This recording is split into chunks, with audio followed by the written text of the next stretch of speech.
Hello, welcome to the stream tonight. We are only 30 minutes late. Uh,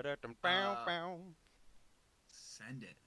Um, we come back. Welcome all the folks. We have a lot of people that are away AFK tonight. So, we are going to have an interesting session while two characters stand still because their players cannot control them. Um, Last time on Dragon Ball Z, the Oh, party had went to the church in Barovia in hopes to help bury the burgomaster of Barovia who had died of seemingly heart failure from the stress of the constant attacks over the last few weeks. Um, Let me pull this up. You guys can see that map, so that's good. good Um, map. the interesting fellow that you guys encountered, Ismark, um, and his adopted sister, Irina, wanted you guys to kind of bury their father in order to leave this forsaken village in hopes of safety. After dealing with a vampire spawn who almost overpowered the party, um, after being locked away for a year, he decided, he would much prefer to live to, I guess, live to see another day, and had escaped after Henry had chased him down as much as he could and tried to get a few attacks on him. Um, Eventually, the party just decided to pack it in and head out. After after that, the plan was to head to Bildrat's Mercantile, but as nighttime set, the the feeling in this town, in this village, had shifted. There was a silence as you guys were walking down the road before you start hearing moanings from some of the um, mold covered sidings of some of the houses here and some of the dilapidated houses here, moaning and slamming on doors before eventually one busts open and you see kind of this shuffling figure, and Ismark just screams out, "We need to go now!" And he starts taking off with Irina down the street. And as you guys start to follow, more and more kind of come out of the woodwork and shambles. We pick up tonight with you guys passing the crossroads near where the tavern is, heading south following Ismark and Irina, trying to get to safety. Is there anything you guys are doing at this point in time, or are you just following Ismark and Irina? Well, I'm about 20 feet back, dazed and confused from the last fight, and I'm gonna start trying to run as fast as I can to get to wow, went Australian there for a second. Um, try to catch up with everyone. Adon, what are you doing? Don's gonna try to shuffle his little gnome legs as fast as he can, trying to keep up with everybody. Thrud? Uh, sorry, Thread's kind of like in the middle of the pack, uh, keeping an eye ahead of them, not really realizing how far Henry is behind everybody at this time. But he is like keeping a brisk pace up with everybody else.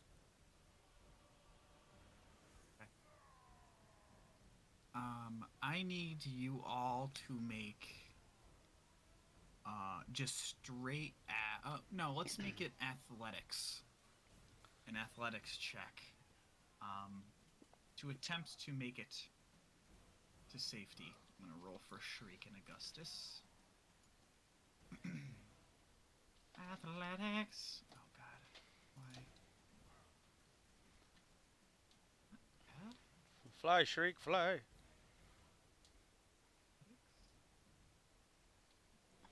Shriek. see. The successes outweigh the failures. Awesome. As you start to kind of lose pace, Adon, Henry catches up to you and kind of. At this point, Henry, you're gaining on Adon. You see that he's not able to kind of keep this pace up. I'll grab him and I'll do a lightning lunge. Oh, awesome. So Adon, as you're kind of like running down the street, and the majority of the party starting to kind of peel away from you, suddenly you feel like an arm kind of grab yours, and you just blink forward 10 feet, and you kind of like your whole vision goes kind of white for a moment, and now you guys are kind of in the back of the pack. And Augustus kind of stumbles a few times, but stands up and kind of tries to keep pace. No man left behind, right? Let's go.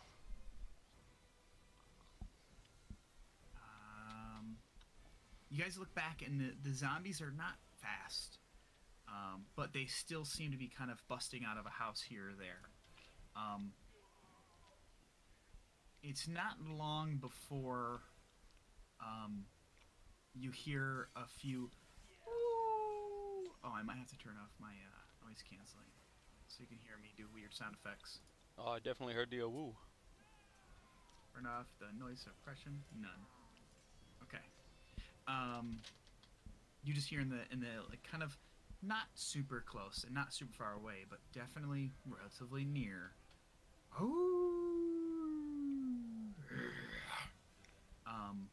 And that kind of just perks you guys up to run faster. You're about 30 feet away from the doorway to the mansion here, and Ismark kind of runs up and just busts through the door and holds it open for you guys to enter in. After you guys kind of all filter in, he closes the door open, and he immediately grabs, turns around to you guys and says, "Grab anything you can. We need to blockade this door. I don't have time to nail it closed." What is the biggest thing that's immediately noticeable in the room? There's an Would be adjacent. movable. Yep, there's an adjacent room that's kind of like has a rather large sofa, like kind of like very fancy at one point, really nice wooden kind of large sofa that seems like it could do the trick. The entryway here where the doorway is rather large. Kind of hearing his Mark speak off threads and look around quick and just seeing that he's just gonna, not even saying a word, he's gonna go over and he's gonna try to grab it and pick it up and just spit and slam it down in front of the door. Awesome. You're we get working the- on that? Sorry, can we get the picture of the mansion again? There is none. This is all within your imagination. Oh. Can I think about what I saw when I was on my way in? So, you enter into this foyer, and there is kind of like a rather large area. There's a rug. Like I said, there's an adjacent room that looks to be more of like a living space or like a social space. And just kind of, let me take a look here. Kind of what this says. There's a, that's not fucking right. Hold on, I'm dumb. Do you need me to do a strength check to see if I can move that on my own? Absolutely not. It's not really that bad, to be honest. There's this foyer is it's longer than it's wider than it is long, but you can see as you watch as Thrud kind of immediately rushes into the room to grab something large. Straight ahead of you is a rather kind of it's a bigger than normal like dining hall that seats about 10-ish, 10, 12 people, and it's a large room, has a fireplace. A lot of the furniture in there is dilapidated as well. I mean, still usable, but not been upkeep. Is there like windows by the door? You turn around and you look, and you can see that there at one point there used to be windows on the side, but everything's boarded up now. Completely boarded, or like zombies, Call of Duty zombies boarded? It's boarded up well. Like they've replaced boards. It's the all the windows are boarded up, and the one thing you also notice is there's holy symbols all around. At this point, as you're searching, and Henry, you kind of get settled in here. You start hearing like the low kind of thumping at the door after Thrud had thrown this large kind of furniture piece, this couch type piece, in front of the doors. But yeah, you can notice that the windows that are kind of on the side of the doorway are all boarded up. Pretty decent job. Like you're kind of looking at like, too shabby. Like you confident it would hold.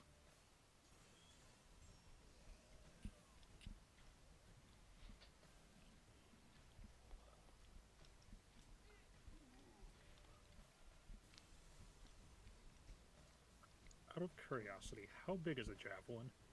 I believe 5 foot. I would say probably about 4 feet. Okay. How wide would you say this couch thing is? Thord just moved. At least 8 foot. Okay. After Thread kind of just like slams it down into the ground, he's gonna take a couple of steps back. A javelin's 8 foot long. Sorry. Okay, A javelin is 8 foot long. I would still like to see if I can attempt to do this. Yep. He's gonna pull a couple of javelins out, and he would like to impale the head of it through the backrest, and with the bottom part of it, he wants to like wedge it into the ground to like try to make a brace. Yes. And I want to do that at least twice. Okay. So, you kind of watch as Throd's working on pulling out javelins. Henry, what are you doing? I'm looking to see if there are any other entrances, like other doors. Is there an upstairs to this place? Quick, make an investigation check as you sprint around this house. Adon, what would you like to do? Anything else? Yeah, I'm going to in kind of in front of the doorway, maybe 5 feet back. He's going to get down on his knees, and he's going to reach into his fanny pack and pull out this big metal. I believe it's. Hold on, I have it written down. Metal what? It's like It's like You about to sleep? Gonna bring out Oh, a big yeah. cot? Yep. It's it looks almost like a cannon, and it's silverish. Okay. Yep. And he takes out the legs that he set up the crossbow on before, and he sets this cannon up. A dance just like long rest, long rest, long rest. Okay, awesome. You're getting that prepared there, just as like a safety valve. As you're Thrud, you're easily able to kind of jam that stuff in. You the doors you came through are kind of like a double door thing that kind of opens in, but you can tell that this is exactly what you need to kind of help make sure that it's not going to go anywhere. And with your strength and your ingenuity that you've used in the past in situations like this to kind of hunker down, especially in combat situations, it's easy for you to do. And you're looking at this, and it seems very like you're confident it's good. Henry, you're running around the house. You notice a couple of things. All of the windows are similarly boarded up like the windows by the door. The other windows in the other rooms are also boarded up. But as you're roaming around, you kind of take note with your ears and your sense of hearing that a majority of this assault, for lack of a better term, is kind of focused on the front door, as if they're not surrounding the house. They're just kind of chasing you. You notice there's an upstairs, and there is no other way out. There's only the front door in. If there was one, it would have been a window that you could have taken out the back, but those are all boarded up at this time. You said there is no upstairs? There is an upstairs. There is. I would like to go upstairs and see what's around. Okay. You go upstairs in this mansion, and you look around. There's an assortment of rooms. You kind of are you just opening the doors to kind of peek in really quick, or? What is your plan? Just to go upstairs?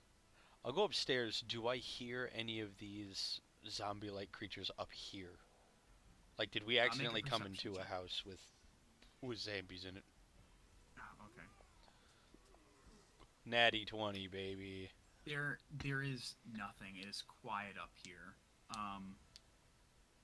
You are at the top of this rounded stairwell that kind of has this overlooking loft that looks down below, and you hear sounds and the rest of the party preparing things.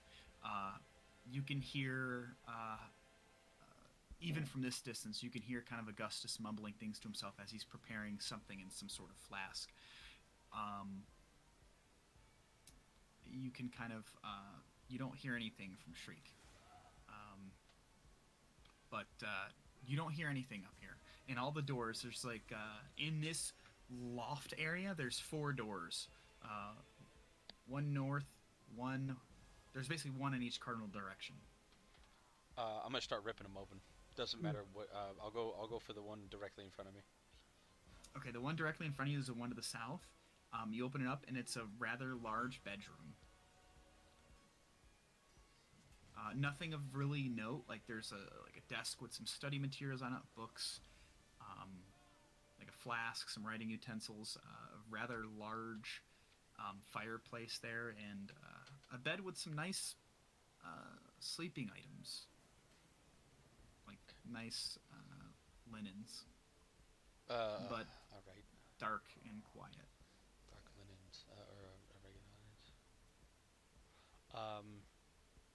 All right. I'll do the one to the east of my left.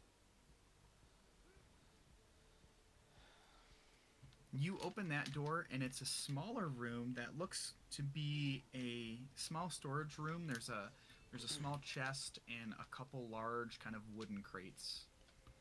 Wooden crates. Are any of the wooden crates able to be opened?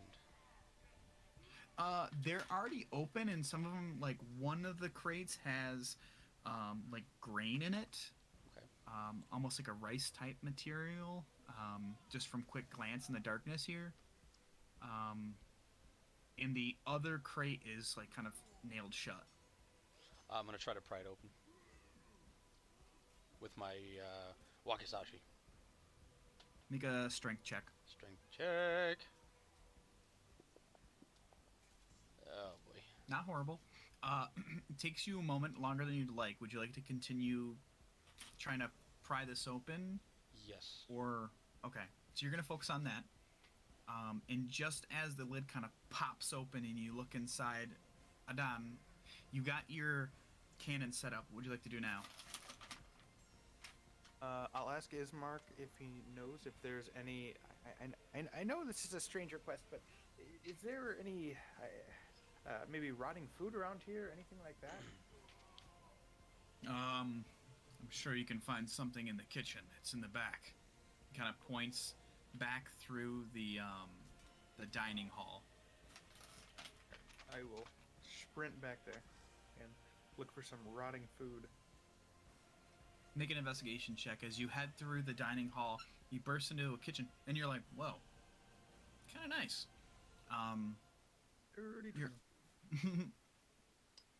you're rummaging through some areas. You find this one kind of like sack that has like a distinct stain on it. That's like, yeah, it looks gross. The grosser it is, the more I want it, and I'll grab it and run back to the main Okay, room. it smells pretty bad. Let's see. What would be Shriek be doing at this point in time? I'm gonna have a thing for the future where you guys need to decide who's controlling your character when someone's not here. Copy. Copy. Because I cannot do it. If I'm being honest. You want me to 'Cause do? I feel like You want me to do Shriek? I'll do Shriek tonight. I'll do it right now. You message your brother, and if you get a text back that he's okay with it, I'll let you do it. Copy. Shriek right now is kind of making a motion with his hands at this point in the foyer, kind of like where you've blockaded the door thread.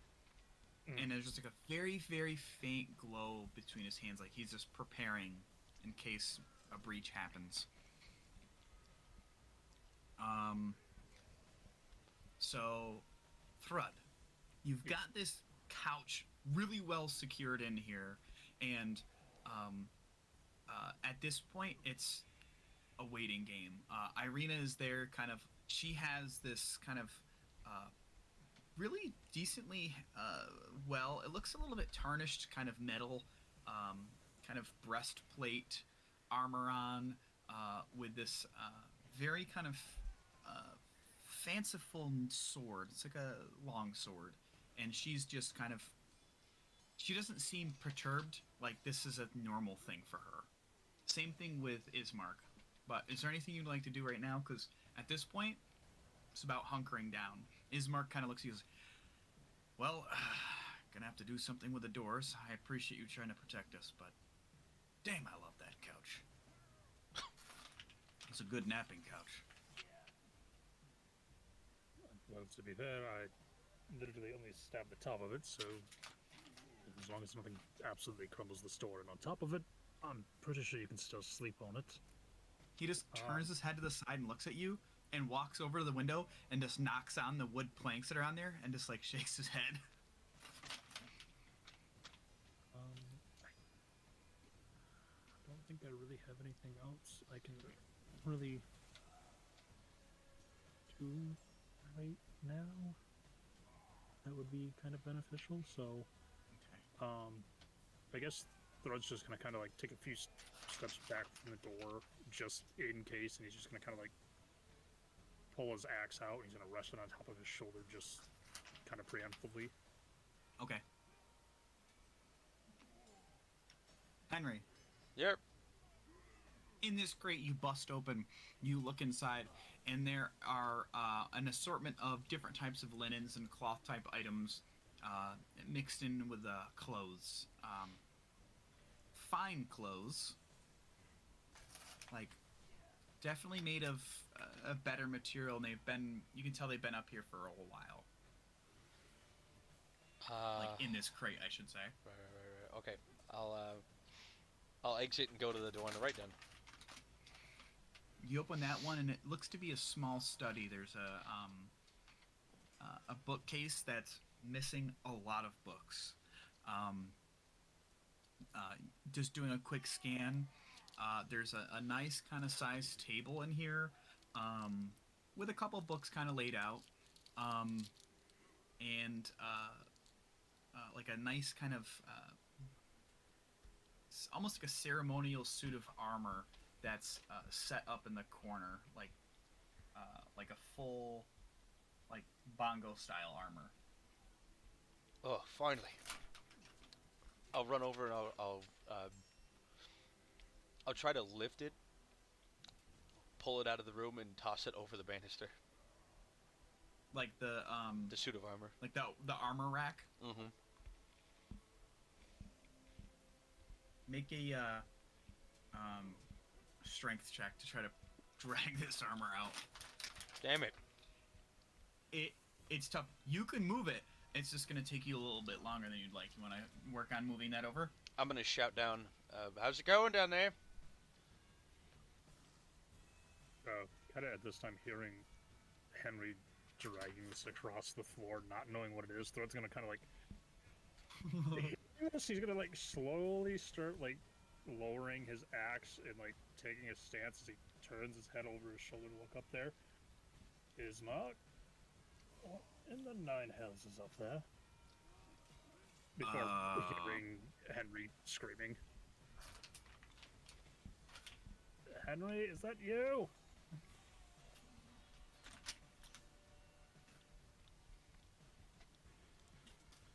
I guess not.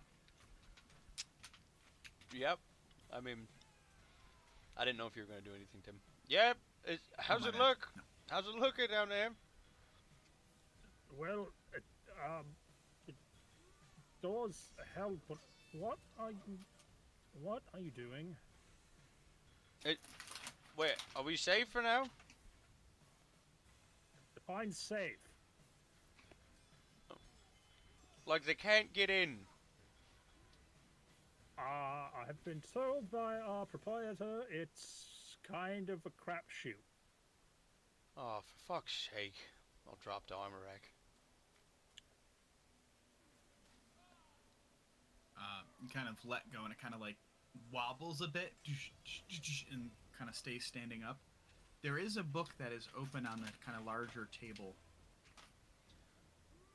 Uh, I'll look at it real quick. What's it open to? It's open to a page about mystic and foresight. There's like a design of like a crystal ball and some cards drawn on this page. Curious. I'll go out to the banister. I'll leave it where it is for now. Okay. I was trying to find things that could help barricade, but it looks like you've got it taken care of. Well, again, it's about a 50-50 crapshoot, so kind of just hoping for the best at this point. Anything up there? Yeah, I found an armor rack. I was trying to drag it out here, thrown over the banister, but... What do you think? Ismark, what do you think? Thrud, you recall looking in the other main kind of like living space area that there was another suit of armor that's probably similar to what he was referring to on the ground floor. Just as a note. Ismark's like, we're gonna be here at least for the night. Typically, if you're indoors before nightfall, you don't get bothered much, but we just have to stay on our guard the rest of the night. That's all.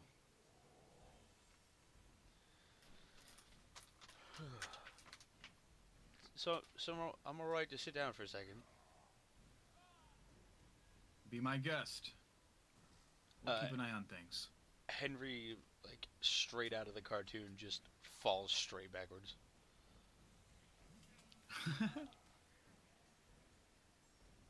Just flat on the ground. You're laying looking at the ceiling, and you're like, you see this nice kind of chandelier piece that's in this open area that's across from like the loft. And it's just dusty and just nasty. It's like, it's definitely been there for like never been cleaned in the last couple decades. But Adon, Augustus kind of leans down to you. He's like, well, I finally made something that could perhaps remove the face of those undead folk. Perhaps they would be better to look at after that. Well, I think we're fine now, but yes, we might need to take their faces off, as you say. Yes. Well, seems as though he kind of walks over to where the couch is and the javelins that you stabbed into the ground and then into the door thread, and he just kind of like kicks the side of it, and he's like,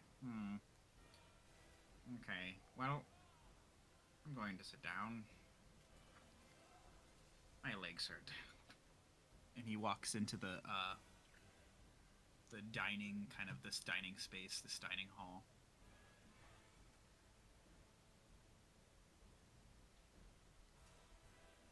Adon will just sit down and lean up against his turret and just take a little rest. For the most part, I would say, as far as the excitement at this point and being alert and kind of getting things kind of shored up and double checking your surroundings, you kind of a few more minutes pass by, and then there's still some pounding at the door and definitely the shuffling around the main kind of front area of the burgomaster's mansion. But right now it seems safe. Arena's kind of put her blade to her side, and she's kind of come over and sat down in a chair across from Augustus, and is kind of like is resting her head on the table. So if there's anything you guys would like to do, or like you guys want to rest for the night, now is your time to do that.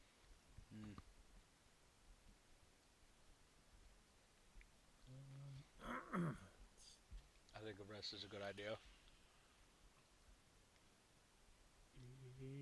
Yeah, I don't really have anything I can really do right now, so I'm down for that.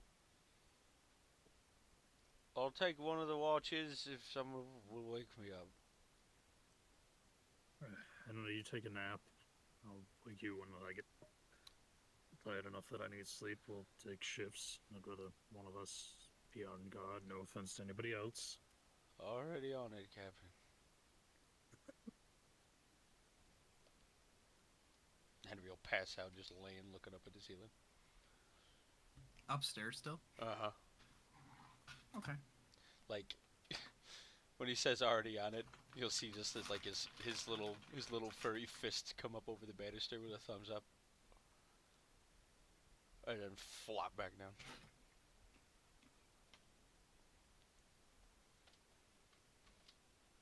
And Adon, are you just gonna hang out by the front door? Yeah, I'm just gonna What would wait you like to to do? make sure nobody or nothing comes in. Thrud, what's your game plan? But I was just gonna kind of stay on guard until pretty much. I guess what time is it now, roughly? It's hard to tell. Hard to tell. The windows being boarded up, and it was already like dark out by the time you made it into like the mansion.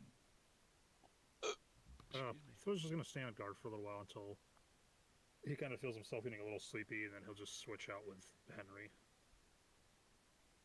So I guess what Thrud could maybe feel would be maybe 7 or 8 hours. He'll kind of just stay on guard before the events of the day finally kind of catch up to him, and then I'll just go tag out with Henry and kind of just find a wall to lean against and pass out himself for a little bit.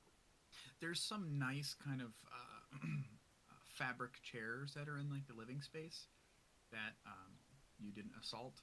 That are definitely would be probably a spot that would be comfortable enough to get some rest in, rather than leaning up on the ground. But that's your call.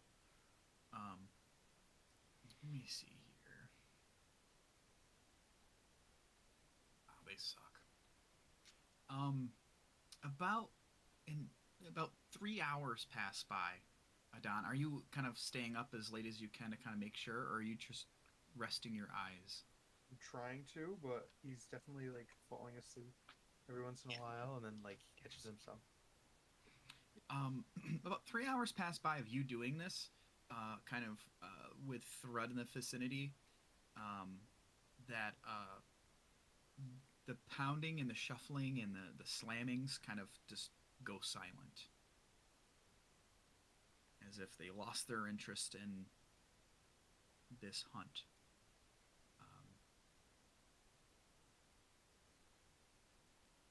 The night kind of continues on to the point where you kind of guesstimate Thrud, and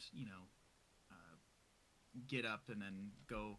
There's actually like a grandmaster clock in this mansion, and as you're kind of thinking like, well, I wonder what time it is. It still seems to be working condition. Just the wood's a little bit tarnished, and it kind of it, in the darkness of the room, the clock face itself, like you blink every now and then, you could tell there's like this menacing face looking back at you, and you kind of like rub your eye a bit and you look back at it, and it goes to normal. You notice that once you kind of are keeping watch and guard, Thrud, that it's probably around like 8:42 when the commotion ends, and so you kind of pace yourself to switch out with Henry at a time you see fit. So like the banging at the door doesn't stop until midnight. Okay. But it seems like the events have kind of calmed themselves, and Ismark kind of just comes over to you while you're kind of keeping watch. He's like, if it's all right with you, I'm gonna go get a couple hours of shut eye before we head out tomorrow. Yeah, no, no point in everyone staying up. I'm gonna wake Henry here after a while, and he'll take point on watch, and for the morning we can figure out a game plan and get out of here.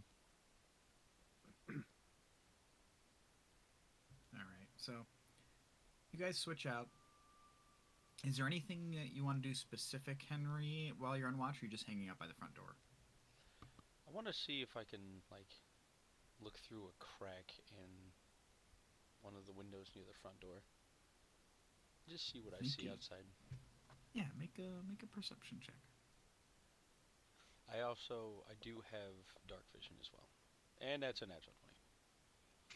Um, you're looking through one of the cracks through these planks, and you don't get to see very far out just because it's this kind of fog is kind of drifted in a bit, and every now and then you kind of see something shamble kind of through one of these fog clouds and kind of goes into the haze and kind of goes out of sight. You see a pair of these like red eyes looking at the house that you're in, the mansion, and that are large. They kind of they get closer and closer, and you see like this large kind of dire wolf kind of figure, kind of staring in the mansion's way before it kind of sniffs the air like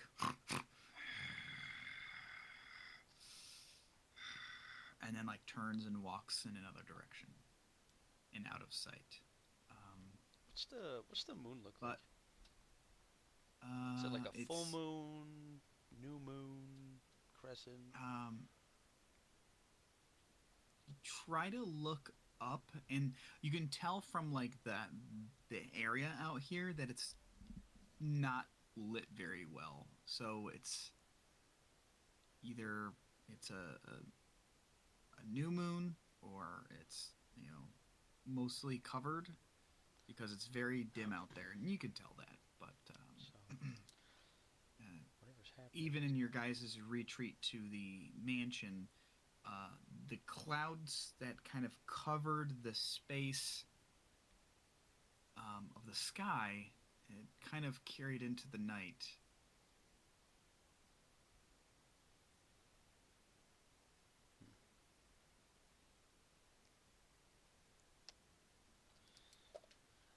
Okay.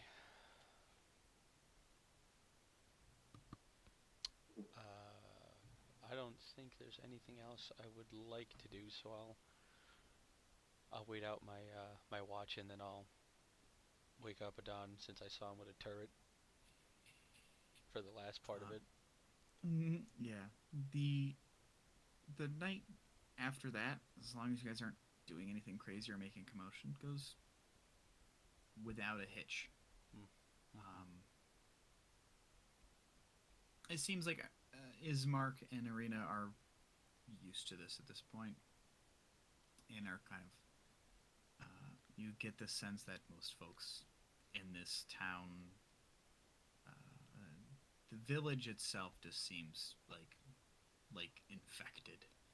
Um, just the nature of it, and they've kind of adapted with their strong will to just try to survive. And it's you think that it's nights like these, it's probably what did in their father, just couldn't handle the stress and the constant attacks. um, but morning does come through. Light starts to peek through some of the cracks of the windows that are boarded up, um, and everyone kind of just wakes up in the morning without kind of any issue.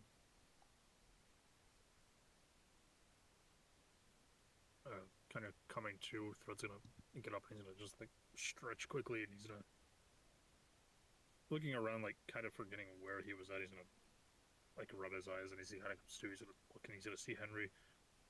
Did anything happen last night after that? Switch with you. No, not really. A dire wolf approached, but didn't try to attack or anything. Just kind of wandered off. Speaking of, I'll look through the cracks again, see if I see anything outside. Okay.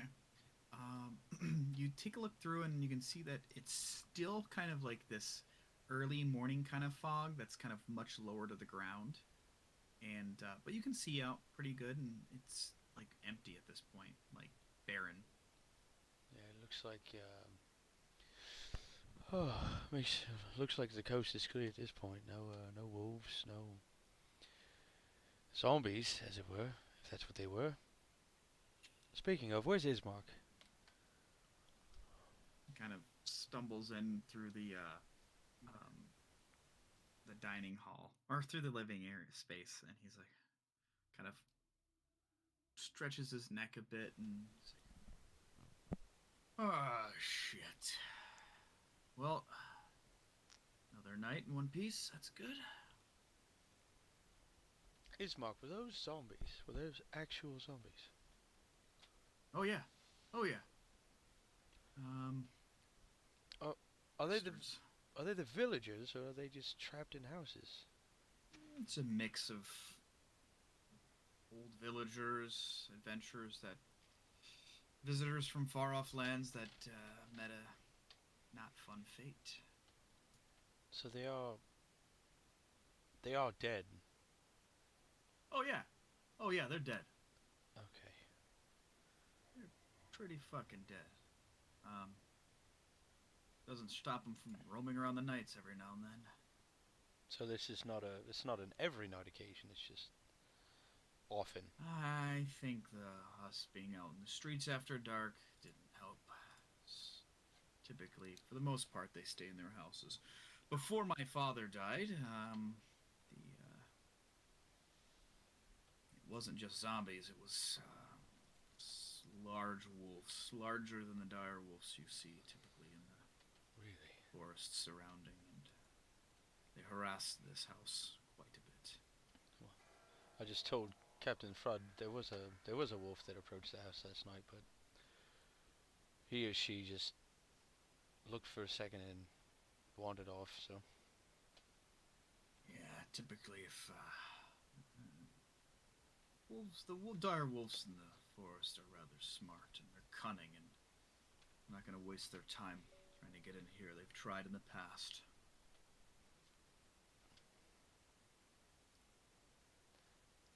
well, are we? Do you think we're safe now? Yes. How long does this usually last? Oh, if they're not out there, if you don't see anything, you're probably good. Usually retreat to the fucking hole they came out of. All right. Well, I guess let's move this couch out of the way. And I'll start to move whatever obstruction is in front of the door there, Okay. or at least try to. Uh, I know it's wedged in yeah. there pretty good. Thra, did you want to assist with unhooking all that stuff? Yeah, Thread will attempt to unhook these javelins. If he can't, he has no qualms about just breaking them in half. My God, Captain, Jesus. These have. What is? Oh. So I will leave the discretion of if he has to break one and or both of them up to you, and then I can just readjust my count of them that way. These are really in there. It takes a moment, but they can kind of pull it out after a few moments. It's real, easy to kind of rip shit out and kind of get access to the door again. It's a real weird javelin sound that was. I know. I was like, what the hell?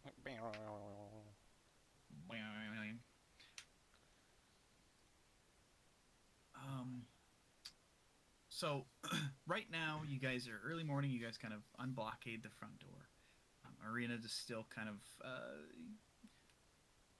understandably, kind of just bummed, and just kind of keeping to herself and strong-willed, but she's, it's definitely kind of getting to her.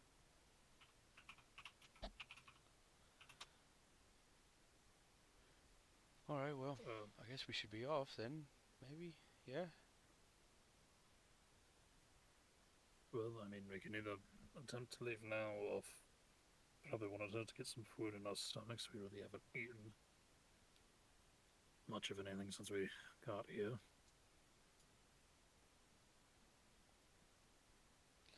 It's not a bad idea. I'll sit down with my little pack.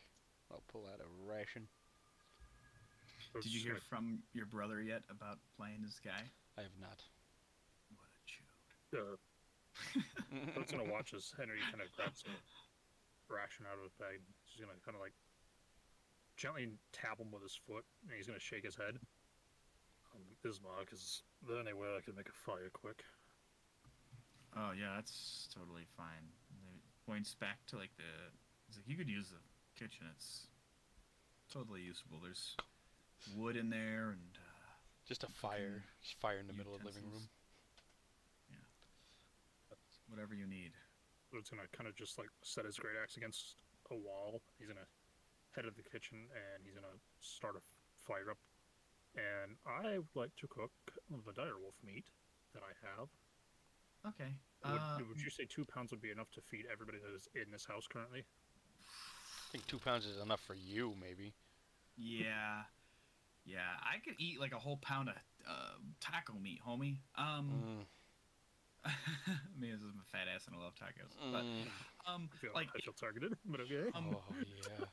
listen, homie, like, I love tacos. It wasn't a personal slight. I really love tacos. My burrito fantasy guy, is but it's raining tacos. That's my fantasy. I'm a burrito Um, guy, but I mean, you stuffed that bad boy with a pound of meat. Oh God, yeah. Guys only want one thing. It's fucking disgusting. Fucking tacos. That's what it is. You go into the kitchen, Thrud, and you can see that there's actually like, besides the meat that you're, give me first a survival check to start the fire.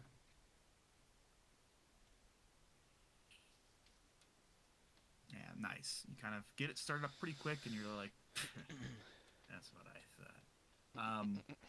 But as the fire kind of starts to kind of really start to build and kind of lights up the room more, you can see there's like, besides the meat you're bringing and kind of preparing to cook, there's some big like quarters of like pork that are cured, tied on rope and like hanging from like a racking system in the kitchen.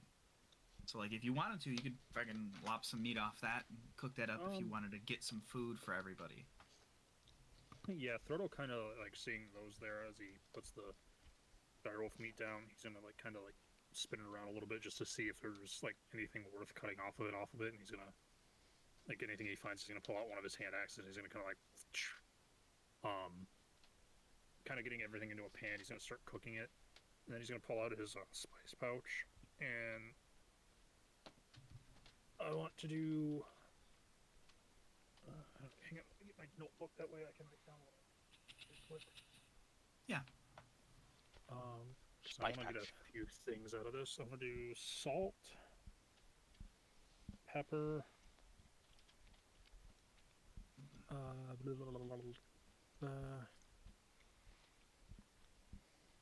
little bit of garlic.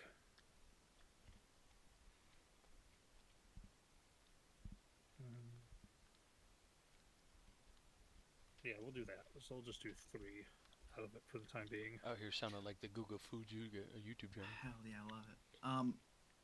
Roll D D100 like percentile. You know how to do that in Fantasy Grounds? Nope.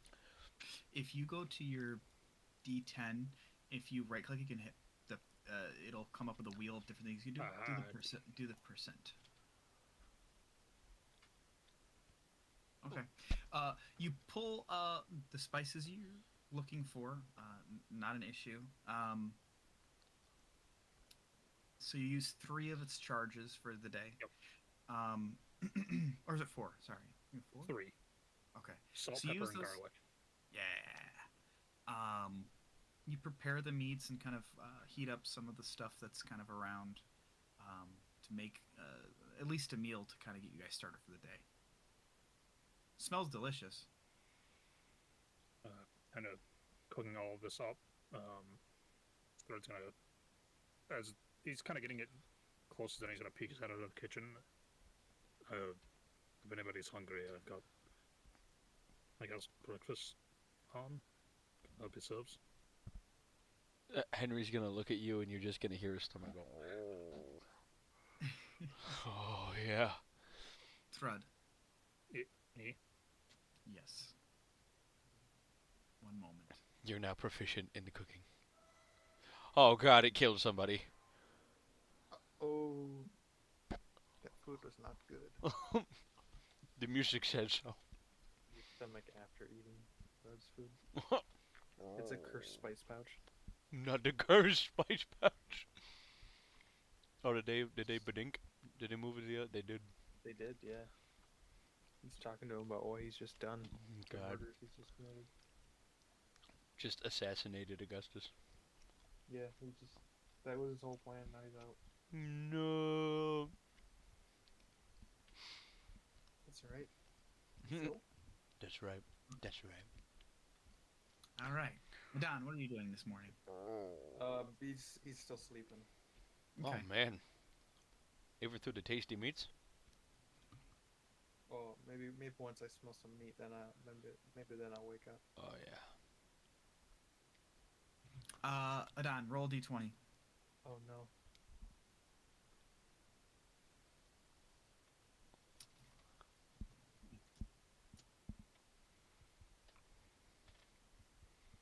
Oh no.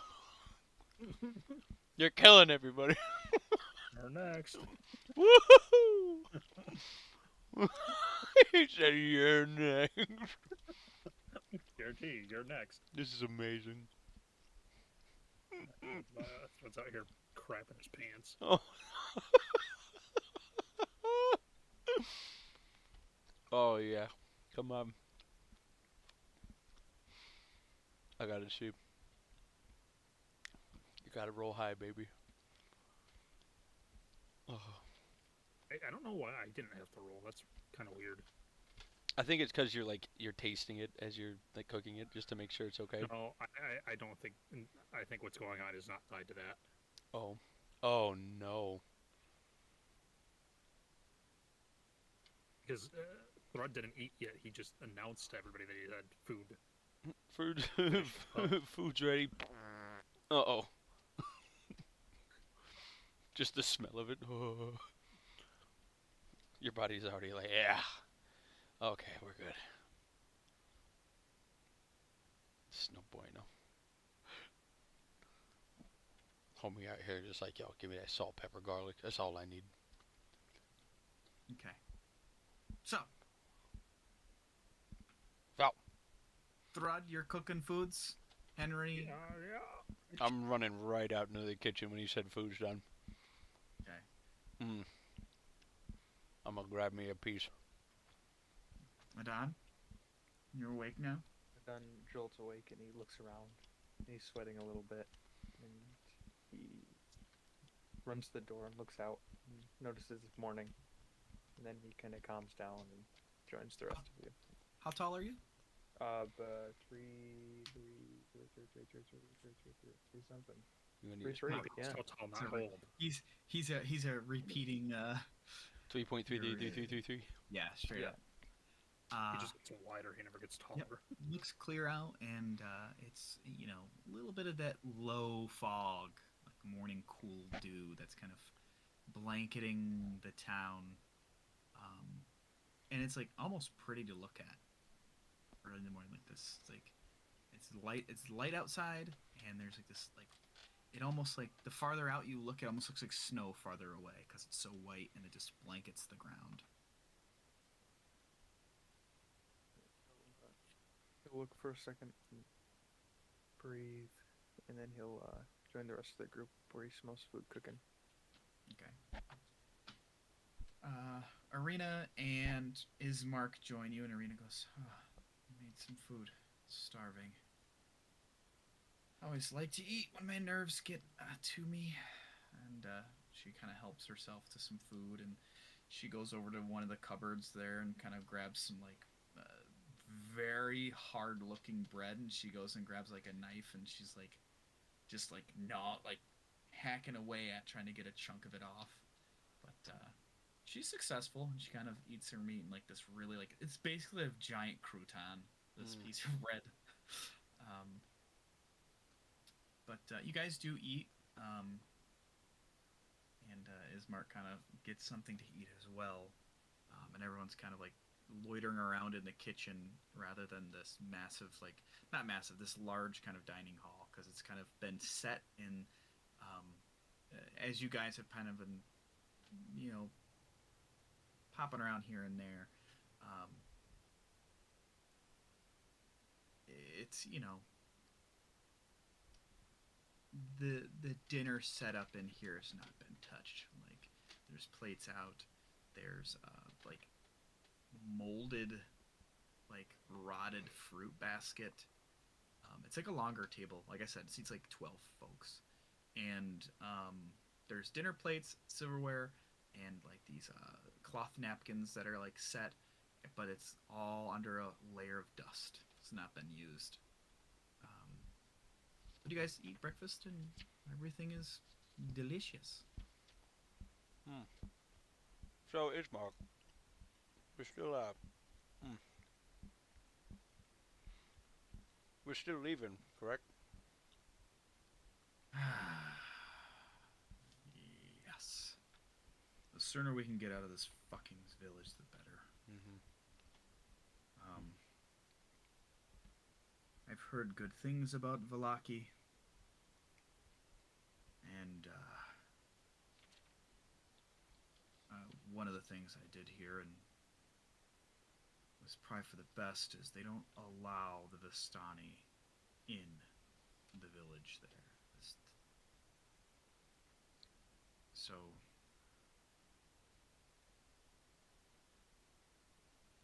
feel better about that as well. Do we still want to stop by Bildrath? I think it's wise to inquire to see if we get some sort of directions or perhaps a map of some sort. Something to lead us on. I'm sorry to say I haven't really spent much time outside these village limits. Kind of been stuck here. Almost like beholden to my father, even though everyone.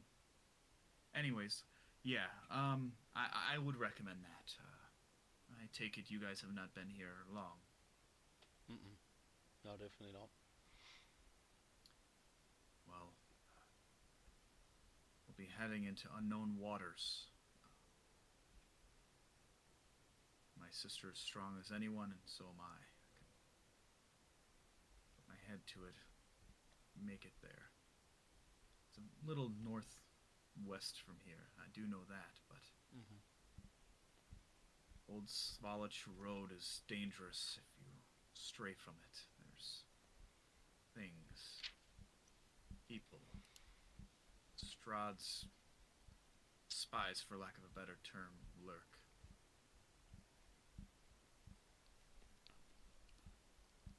So having at least something to keep our bearings is probably for the best. All right. What say you? Um, do you know what do you know what time they open? We could just make a quick stop, or one of two of us could run over. And... I mean, it's on the way. Oh, well, that makes sense. It's in the four corners of the village, so we have to head there anyways to exit to the west. Right. Yeah, Bildrath's fine. He's always lives there. You know, he's fucking not loud enough. He'll open. He's always looking for turn a coin. Right. Well, I'm ready whenever. Now that I've had my fill. I think we're better off living as soon as possible. No point in getting caught out in the middle of the wilderness at night if we can avoid it. All right, Arena, you good? And Arena's kind of like, it's like crunching on this fucking bread, and she like looks up and there's like crumbs on her mouth, and she's like, huh? She's kind of, yeah, kind of wipes her mouth off and just chucks the piece of bread into the corner of the fucking kitchen, and she's like, I guess it's time to go. Yeah. You use the molders next time. pretty good for the hard stuff. Noted. I'm ready to go. You guys are. She says. Augustus is there, kind of just. He is going to have. I think it's part of his ability. He can make something, I believe. Where was it? It's in his thing.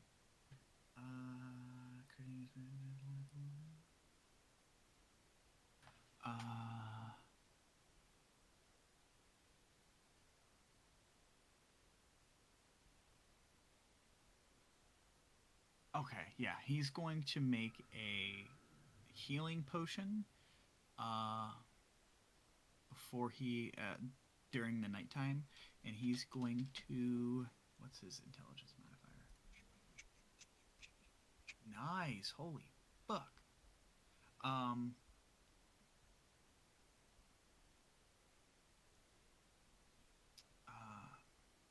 He's going to make.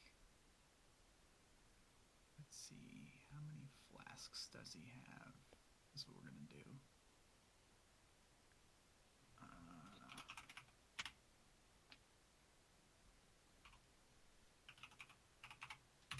I'm gonna do this. It's gonna weigh, I don't know, 0.2 pounds. 4 of those. Okay, he's gonna take a flask during the nighttime. He's gonna make. He's gonna work on experimenting on some sort of elixir, and he's gonna make a healing potion. And he just sets it on the table. He's like, whoever feels like they need this, or whoever may need it. And he just sets it on the table within the kitchen, just like waiting for somebody to take it. I'll grab that. Okay. You can add that to your inventory and just mark healing potion, or mark healing flask, because it's very important we track flasks. C. Is it the same amount of healing? It is 2d4 plus 5 because of his intelligence modifier, Healing flask. which is friggin' awesome. 2 pounds. So, yes. You could do it in a tankard, but I feel like for portability, he would put in a flask. For you guys to save for later. 6 plus 5. Copy.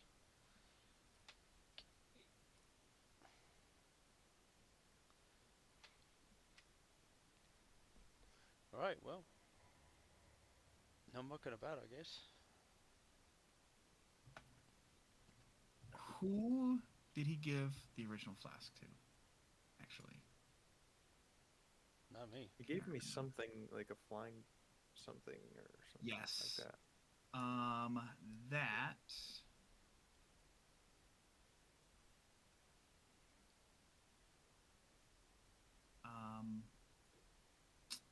Okay. Does that go away or is it a permanent thing? Where is it in your inventory? I don't think it I don't is. think- I don't think I ever added Okay, it. let me add it in here. Okay. Flask, not flash, flask. He is going to look at you and he's going to say, it's going to be probably about 0.4. I want 0.4, bitch. It's a flash. Dang it. My name is Augustus Allen. I'm the fastest healer alive. And he will make note. He's like, by the way, Adan, that flask I gave you with that potion is no longer in use, unfortunately. It only lasts for a certain time period. Magic is worn off by now. If you are interested in maybe having one again in the future, let me know. I could perhaps make another one. All right. I'll give him his flask back. I don't know if is it empty? Does it keep the Is there juice in it still? There's like a mixture in it, but it's before it had like a faint glow to it, in the same way that yours does. Look, Henry, it's got like this reddish hue that doesn't look Doesn't look like your traditional healing potion for you, Henry. It's like a bit, kind of like a Nuka Cola vibe, where it's like glowing a faint bit, but it's like a White Claws. Like it's, I don't know. It's not as like rich as like a generic healing potion, essentially. Drink it, you won't. But yours, Adon, has like yours was like this kind of sky blue color that glowed, but now that glow has faded and it looks more of like discolored water. Drink it, you Okay, won't. Yeah, I'll give it back to him. Drink it, No, you you're won't. right. You're right. I won't. Nerd. Thank you. He grabs it and dumps it out in the ground, and he like does that thing where you can blow on a bottle and it makes that whistling sound like, and then pops the top on top of the flask, puts it into one of his little holders, and then kind of pulls his cloak over top of him again. And I mean, you guys are ready to head out whenever you're ready, unless you wanted to do anything to prepare. No, I'll just grab a little pouch and ready to go. Thrud, are you ready to head out? Yeah, Thread's gonna kind of. He's finishing up eating and everything, kind of just cleaning up after himself. He's gonna walk back out and he's gonna get his great axe and he's gonna sling it back over his shoulder and he's just gonna kind of stand out in front of the front door on, I guess, what would be the front porch or whatever you want to call it. Kind of let Ismark take the lead since he's not super sure where he's going. Okay. Easy enough. You guys kind of make your way through the front kind of double doors of the mansion, and you take note of the. You kind of see there's at the base here of where the steps are up to the house and the doors. There's like bits of flesh that have slawed off the bones of the zombies here and there. You notice like fresh footprints. But we'll take a quick 15-minute break until 8:15, and then we'll come back to finish up the session Copy that. We'll see you on as the party is heading to Bildratz. Heck yeah. See you in 15.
I'll come back. The party is ready to set out for another day within the valley known as Barovia, this strange kind of valley of fog, and it's a strange, uh, like Thrud. Your danger sense is like a faint pulsing all the time being here. Like it's just, it just seems off being in this place. As Ismark leads the group up north, um, you pass by a couple houses, and once again, there's that same kind of like you feel like you guys are being watched, and it's because you are. There's a couple crows way up high on some like chimneys that once you guys kind of like look at them, they kind of fly off after making like eye contact. Um, there are some people who are like looking through their windows at you that kind of recede in, people with gaunt faces here and there. Um, but you eventually make it to the this crossroads in the village where Bildrath's mercantile sits.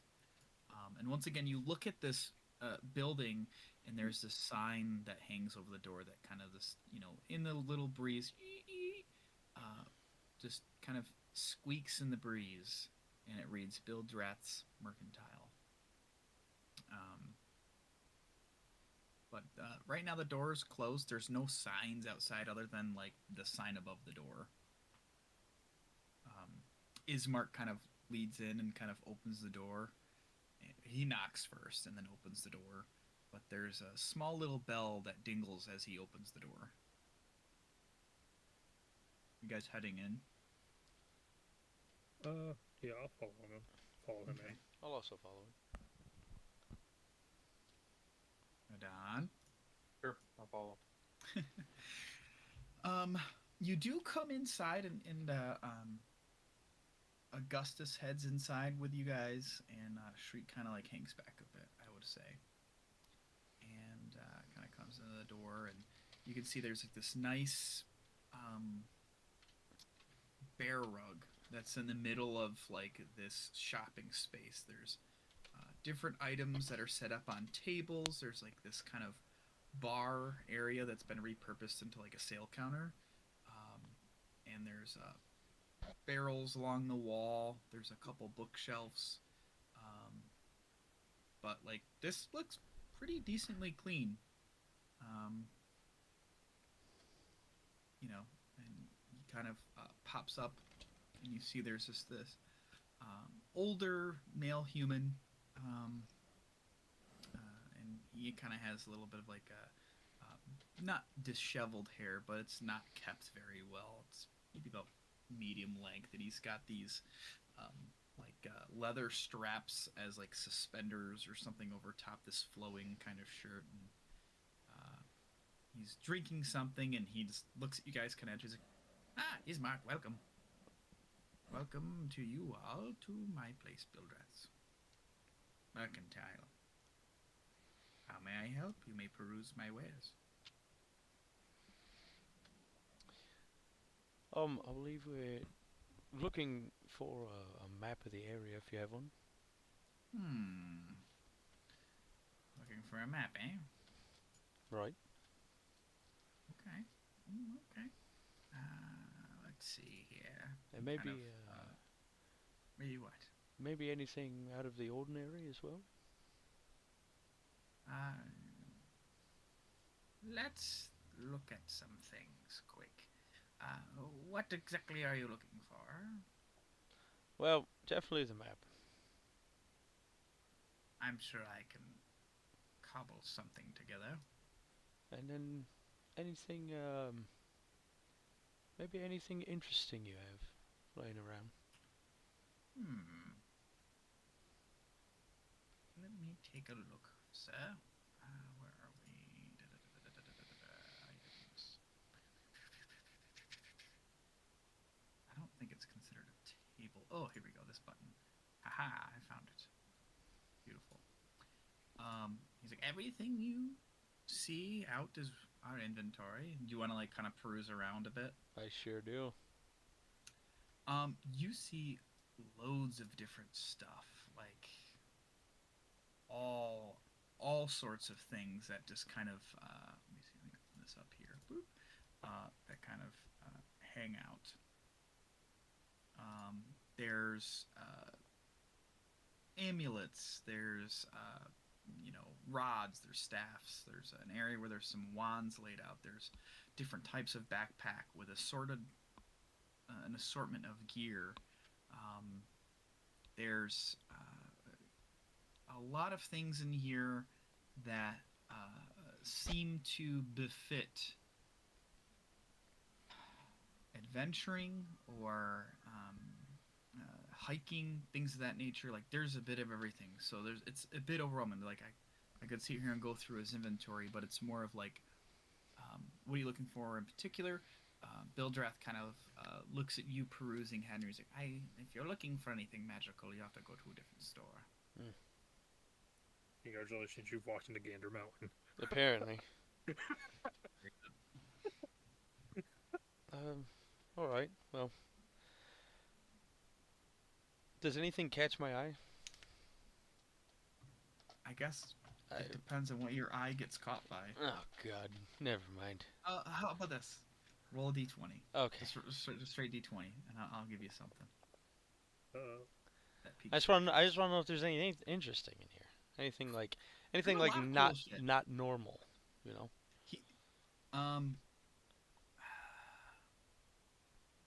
I will say that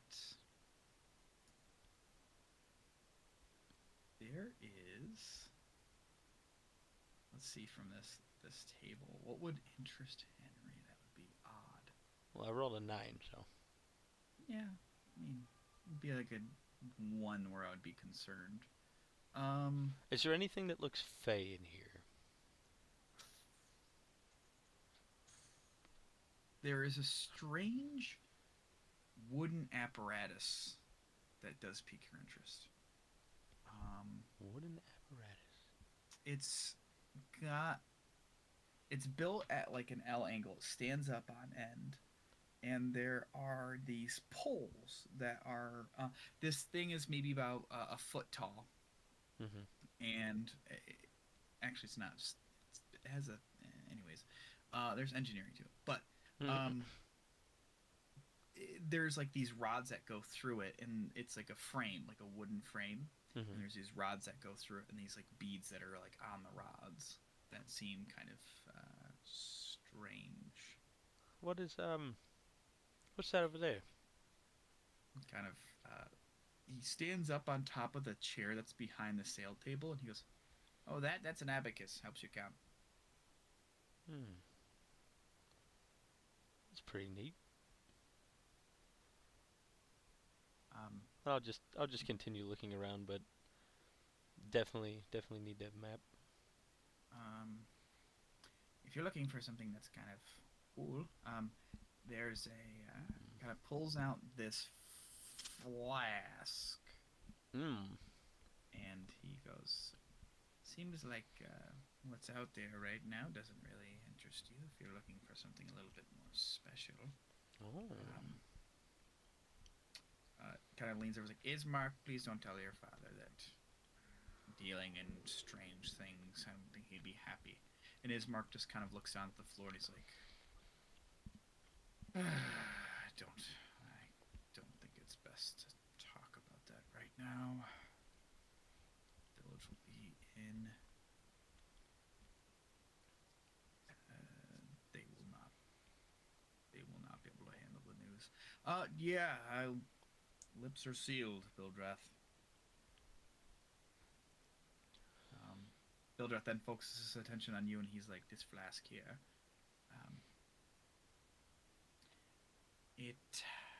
Best way to show you." He kind of unscrews the top of it, and like the top of the flask immediately is like flames coming out the top, and he goes, "Oh shit!"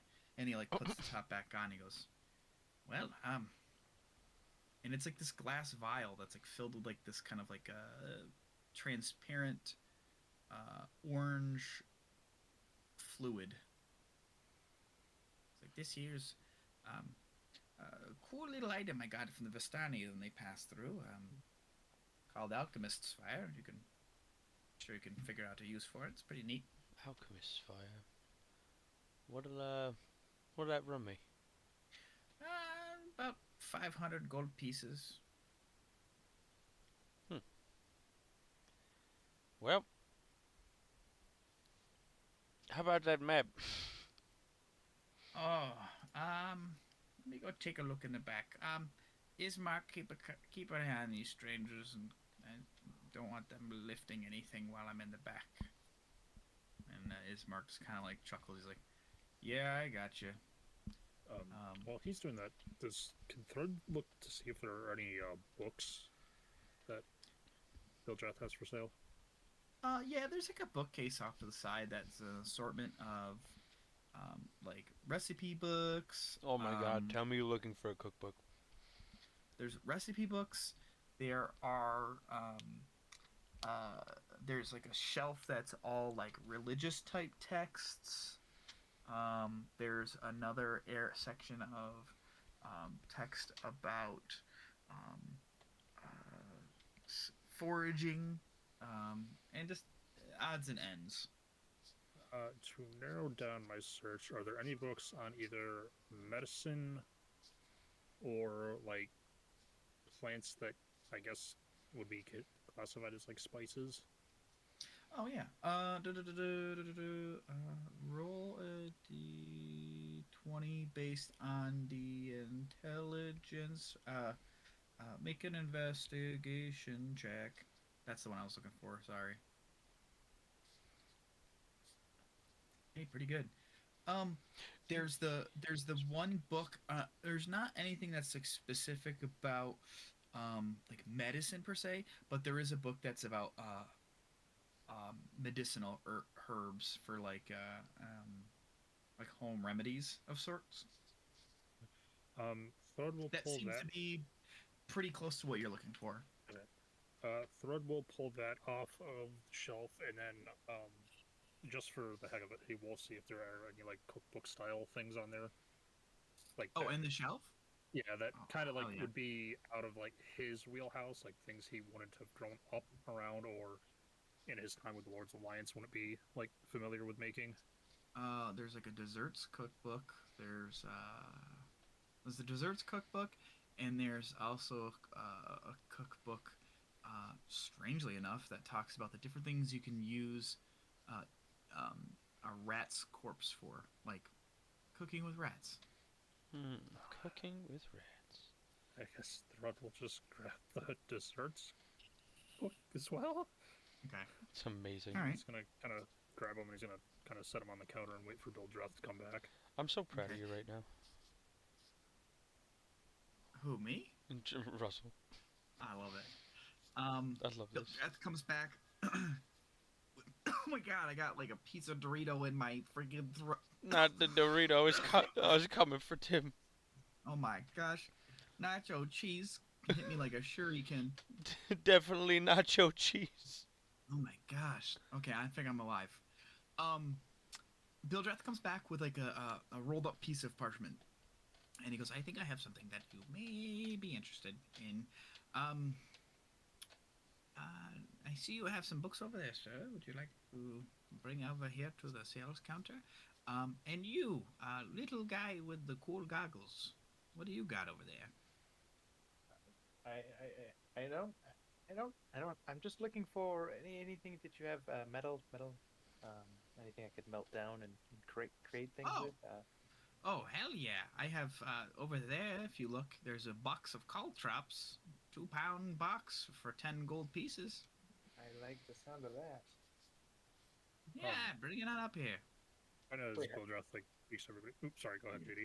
Nope, it's fine. You're good. No, as Bildrath kind of acknowledges, Thread throws it all over. How much do you want for both of these? He's just gonna kind of like set the books down in front of him. Probably around 500 gold pieces for the pair. Just kind of like look at him, like look down at the books. I don't need them that badly. And he's gonna just turn and start walking back to the bookshelf to put them back.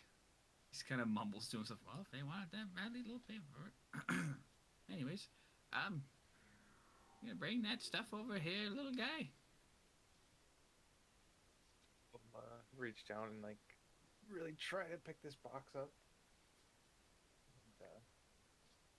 And, little poop comes out, and then I carry it over.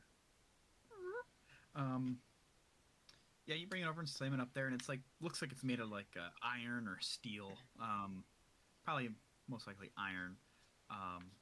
Nice caltrops. I mean, they've definitely been here for a while. A little bit of like rusting on some tips of them, but it seems okay. Right. I'll pay him. Excuse me, 10 gold. For the caltrops. Yeah. Yes, the caltrops. Yeah, they're in your inventory right now. Yes. 20 caltrops, weighing 2 pounds. Oh no, that's not what I was supposed to do. Sorry. So you're putting the books back, Thread? Yep. Not gonna put up a fuss. It's gonna be like whatever. I don't even have anywhere near that amount of money. Okay.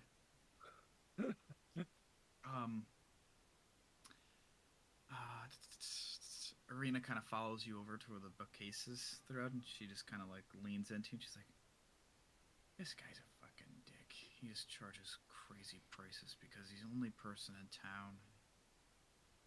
What are people to do? I'm sorry."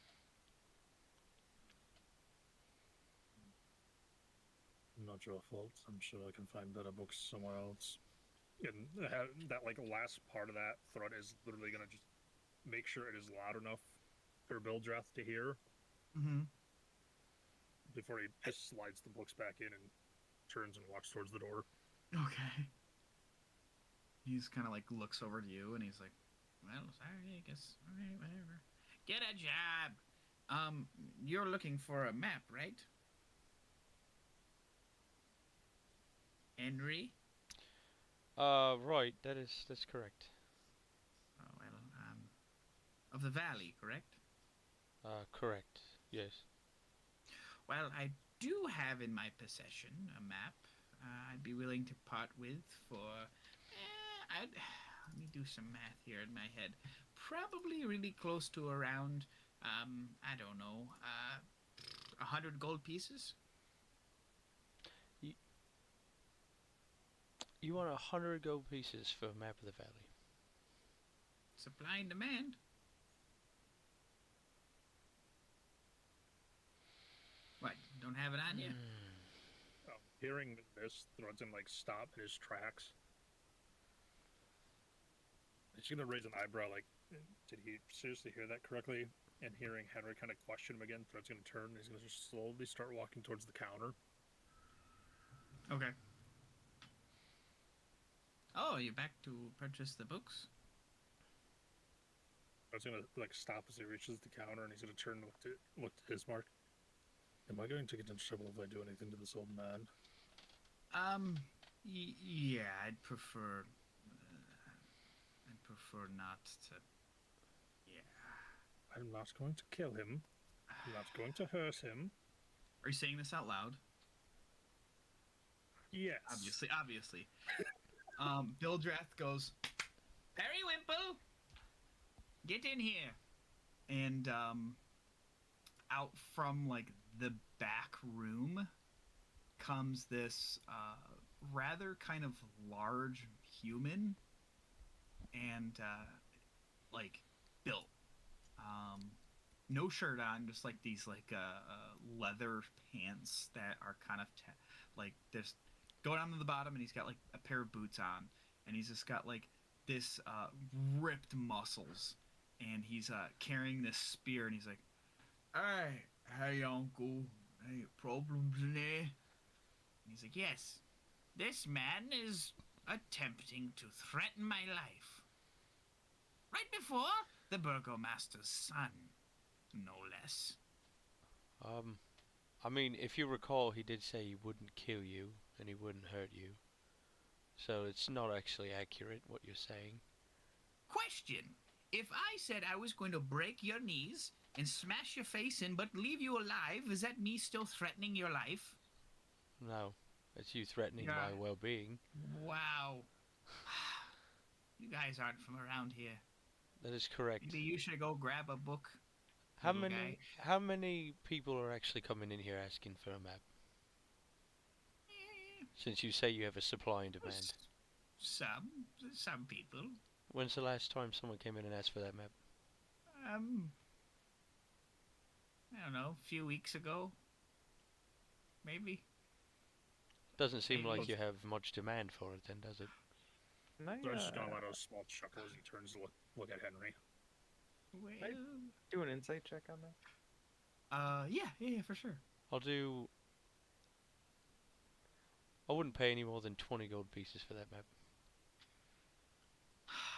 20 gold, eh?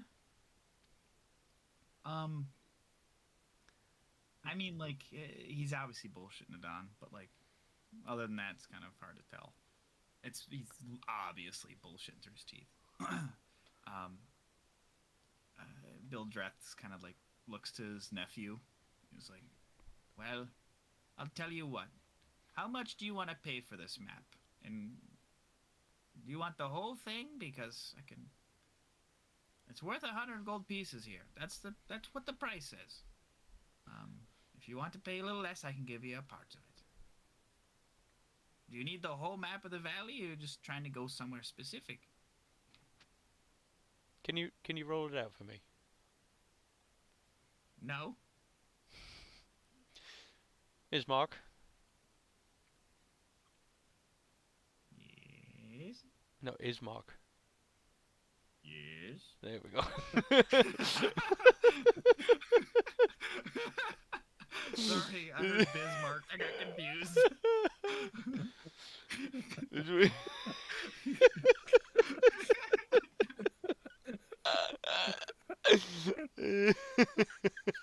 Freaky Friday situation going on here. It's amazing. That wasn't me. That was Patricia. Yeah, straight up. Well, what do you need from me, Henry? Do you think we need the whole map, or do you think we only need the area for Valaki or Valaki? I mean, there's other stuff farther to the west, but perhaps we could just get a portion of the map that at least shows us the roads leading to Valaki. I think that's what I'm most concerned with. I just don't want to take a wrong turn and end up somewhere where Right. we don't want to be. Maybe someone else mean, along the way if could you're okay not with it. gouge us for a map. So Well, this is the guy. This is... I'll tell you what, I got 5 gold pieces I can kick in for this. You guys shouldn't be putting your money on the line to take my sister to safety. no, that's I think it's fine. He Bildreth, pulls 5 gold pieces out and puts it on the table. Bildreth, how much for the area of Valaki? Just that area? Or the... Like, I here to there? I need the roads heading to Valaki. Ah, that's much better. I can let it go for maybe 10 gold pieces. That I'm willing to do, and I will hand him 10 gold pieces out of my pocket, and I'll give the 5 back to Ismark. Okay. Okay. Ismark, you and your people have been through enough. There's no reason that you should pay exorbitant prices. All right. You hand him the gold pieces. You turn back. And Bildrat starts turns around, unrolls a map, and starts kind of tearing parts of it off.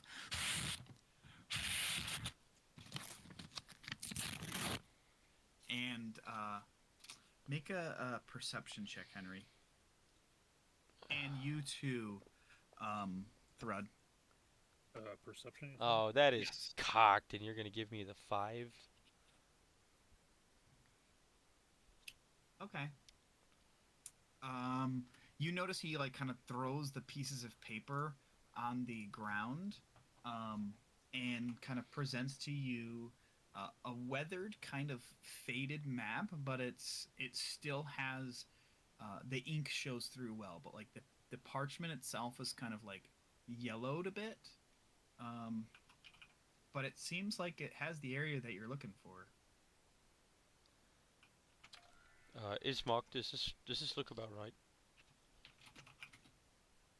Uh, yeah, that's exactly what we need. All right, I guess I'm satisfied then. I don't need anything else from this highway robbery.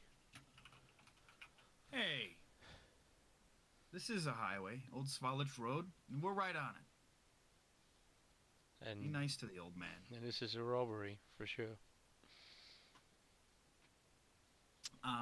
But either way, wherever we came for, we might as well head out then. Well, thank you for your patronage, and he hands one of the gold pieces to Periwinkle. He's like, all right, get the fuck back there. He's like, all right. Kind of goes back to the back room as you guys exit.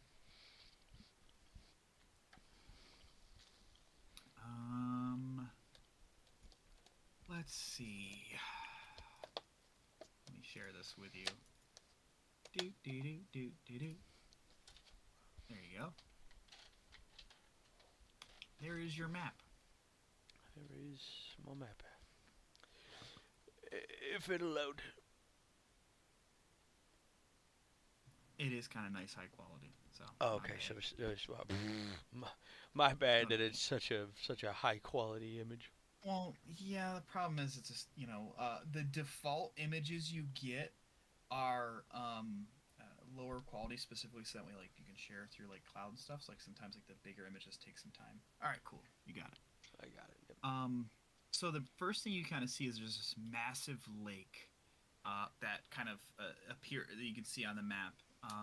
It's kind of it's written on it, and it says Lake Zarovich, and then you can see a section of the village of Barovia where you're at, as well as where the castle is situated. So you do get quite a bit of information from this little chunk of map that you were able to purchase. I'm assuming the castle is the building above the Tsar pool there. Yeah. Tesseract, yeah. All right. Well, does anybody else need anything? I'm good. Well, I got everything I need. I always come prepared no matter where I'm going, and it seems to have worked out well for me. Oh shit! I don't think anybody checked to see if Shriek was with it. Shriek. From like the side of the building, the shadow Shriek disappears, and he just kind of raises a hand and waves. Oh, thank God. He's like, he just kind of like, do not worry, I am here. In your head. Oh, thank God. All right. Was that a good Shriek impression? That was good. All right, good. I'm gonna make my boy proud. Thank God. Okay. I got really worried for a second that we left Shriek behind, but Shriek, do you need anything? He shakes his head. All right. Adon, All good. Captain Frud. Can't afford anything in this godforsaken building. Better off just leaving. That's my thought exactly, Captain. All right. Might as well be off then. I head to the door and just walk out and wait for everybody to come out, I guess. Excuse Okay. me. Everyone filters out. Where's my map? Sweet. So, y'all want to go on an adventure. Yurt. Ismark kind of looks to you all, kind of gathers you up at the crossroads, and he's like, well, it's a bit of a windy road to get there, but a little bit of open spaces. We should try to be careful of the areas we hunker down at. Trying to think how much time it's going to take us. That was my next question, actually. Let me see that torn map one more time. Yeah, absolutely. I'll hand it to him. This map has I see the octagons. the octagons for you as players. Um, I don't see a key on it to tell us how much an octagon is, but let me roll a d20 to see. Oh wow, Ismark, you're smart. Ismark kind of looks at the map and he's like, it does seem like Wallachia is quite a distance away. Do you see the bridge here? And he points to the bridge kind of that you've crossed originally to come to the Vistani encampment and come back over to go to the village of Barovia there. That's right south of the village. right. He's like, it's about a mile to there. So you can imagine we're a good distance away from Vallaki. So that's 1 mile, huh? Thread's gonna kind of like stand behind Ismark as he's kind of pointing at this, and kind of like looking at the map a little bit, leaning in kind of here and there. So it's gonna be like, so might be a little bit odd of a question to ask, but is your plan to just follow the road all the way? Wanted to make more sense to just, and he's gonna kind of like reach over his shoulder and he's gonna trace a path along the river right there to the east of the bridge that leads into the Sar pool. Wouldn't it be easier to just kind of cut through here and just kind of give ourselves a straight shot from the Sar pool a little bit more northwest instead of following the winding road all the way? Hey, I mean, I've always heard tales of straying off Old Svalich Road was not a good idea, but if you think you can handle yourselves, sure, I guess. I'm just asking. Again, we're not from here, so I mean, I've since as early as I can remember, my father always preached to if anyone passed through town, anytime we had strangers roll through town, they would wear very strange and fanciful outfits. There was one time we seen some guy walk through in a full suit of armor, and this other guy with a set of white robes with him, and my father told them to make sure not to stray off Old Svalich Road, and everybody, like, I don't know, it's ingrained in you. At least everyone here in town and village knows. again, you know more about the area than we do, even if you haven't really left the village. I'm just throwing out options for us. Well, to be honest, it's possible this road might be marked with road signs. We may get lucky. I don't really know. The Vistani travel the Old Svalich Road all the time, so it's clear what's the road and what's not. So, I mean, it's up to you guys. I mean, I'm willing to follow you. I mean, you guys were able to hold your own against that fucking demon child at the church. Here's Mark. What? I'll point to this on the map. Do you know what this is? Oh fuck, where? What, that thing? The thing I circled, yeah. Is that like a bridge or is that like a? I don't. Is that a toll? Is that a toll bridge? I told you I haven't left home. It's Oh. the first time I'm really seeing like the God, it's good portion of the valley. It's the Delaware Water Gap. Oh no! Hey, I drove through there a couple weeks ago. It was a nice drive. So we're looking at, what's that? 1, 2, 3, 4. So Each one of these octagons, right? is a They're quarter mile. Yes. They're septagons, but yeah. You're at 1, 2, 3. 4, Septagons? No, wait, hexagon. Hexagon, I can't. Yeah. It's not a hexagon. There's not 8 sides. What? That's an octagon. Thank you. Hexagon. Don't scare me. It's Hexagon? a, These it's a, squares make a tr- circle. it's Oh a yeah, it's a hex. It's a hex. tridodecahedron. All these squares make a circle. All these squares make a circle. All these squares make a circle. Tell me I can leave the lookout tower. So, one, two, three, four, two. So we're looking at like, golly, that's gonna be a hike. Kind of as Mark and Thread finish their little conversation, Thread's gonna kind of just look up at the group. What do you guys feel like doing? We either follow the road and take our time, or we can try to cut a few corners and stray off the beaten path. Well,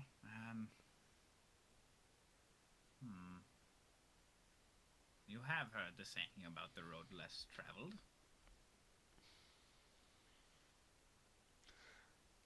Honestly, I I think have. it's safer to follow the road if it's. I don't know. It just doesn't feel right to cut through anything. It seems these people have lived here long enough to understand what happens. Well, I can hold my own. So if honestly, I believe that what I've heard, I think the road is just as dangerous as being off of the road. It's not like it's going to be a safe passage, but I literally don't really have much left to live for except for my brother. And Ismark just kind of like puts his arm on Arena's shoulder and just kind of like gives her a nod. I don't really know what Augustus or Shriek would suggest, so they're gonna have to live with the decision that you three make. I mean, you can always deviate from the plan. Like, you can just start heading out on the road, and then if you guys want to deviate at that point in time, you can. Holy Like, something may come up, you know? So we're looking at. I will say Thread doesn't really care either way. He's 17 just and a kind of quarter throwing mile. out options at this point. Yeah. We're looking at roughly 17 and a quarter mile. If you follow that path you If through. if we follow this path, like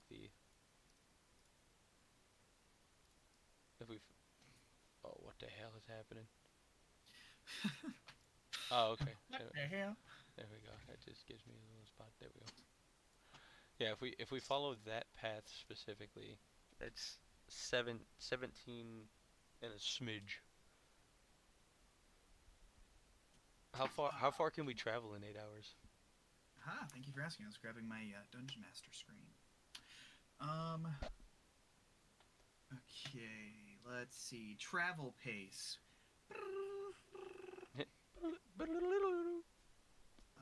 Meanwhile, In Canada,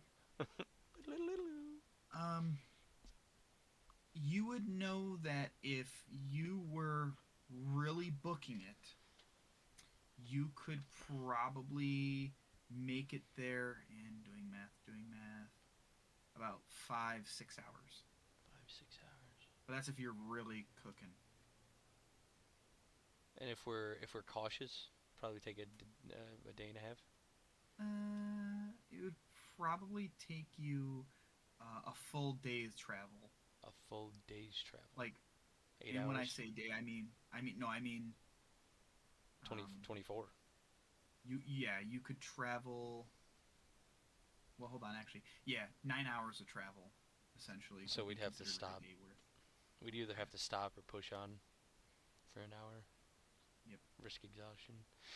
Yeah, you could like if you're going a normal pace, like as players, as you guys would probably know this, you guys could probably go, roughly like 3 miles in an hour if you guys are just taking your normal amount of speed. If you're trying to really rush, you can bump it up to an extra mile an hour.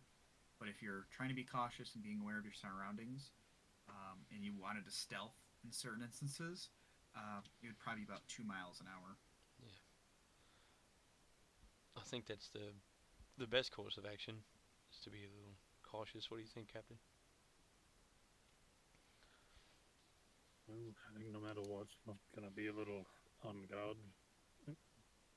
All of us, and since, most of us aren't from here, and those of us who are technically haven't left the town before, so a little bit of caution wouldn't hurt, but I've got a few tricks up my sleeve that make it a little bit harder for things to creep up on us. Whoops.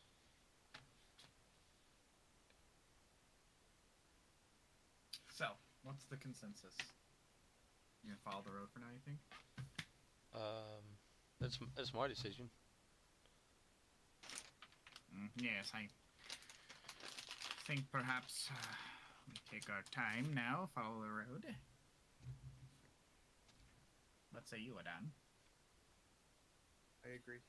The road is safer.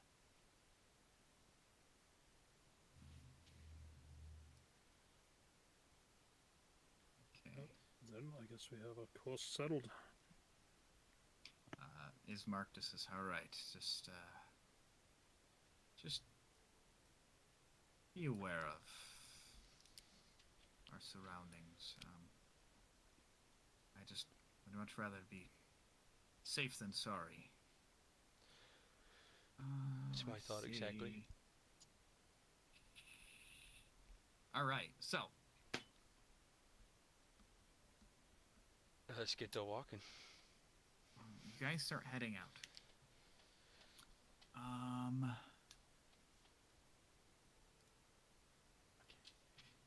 Let's see. I'm gonna make a couple rolls, and I'll tell you how far you get. Where'd that book go? God dang it!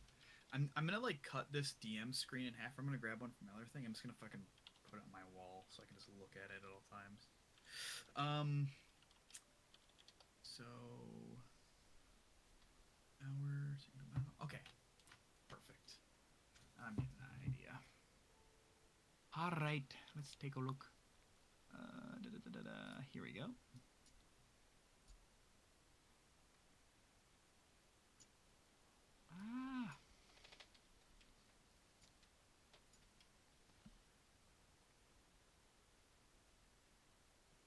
This is the thing.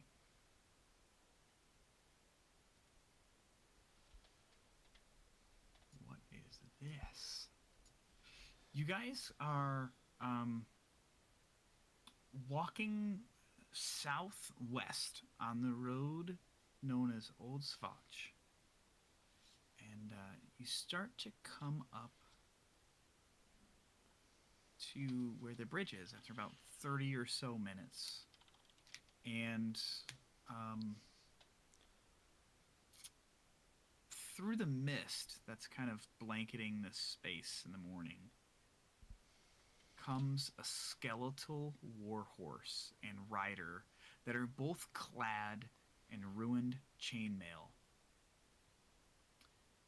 The skeletal rider holds up a rusted lantern that sheds no light. He's about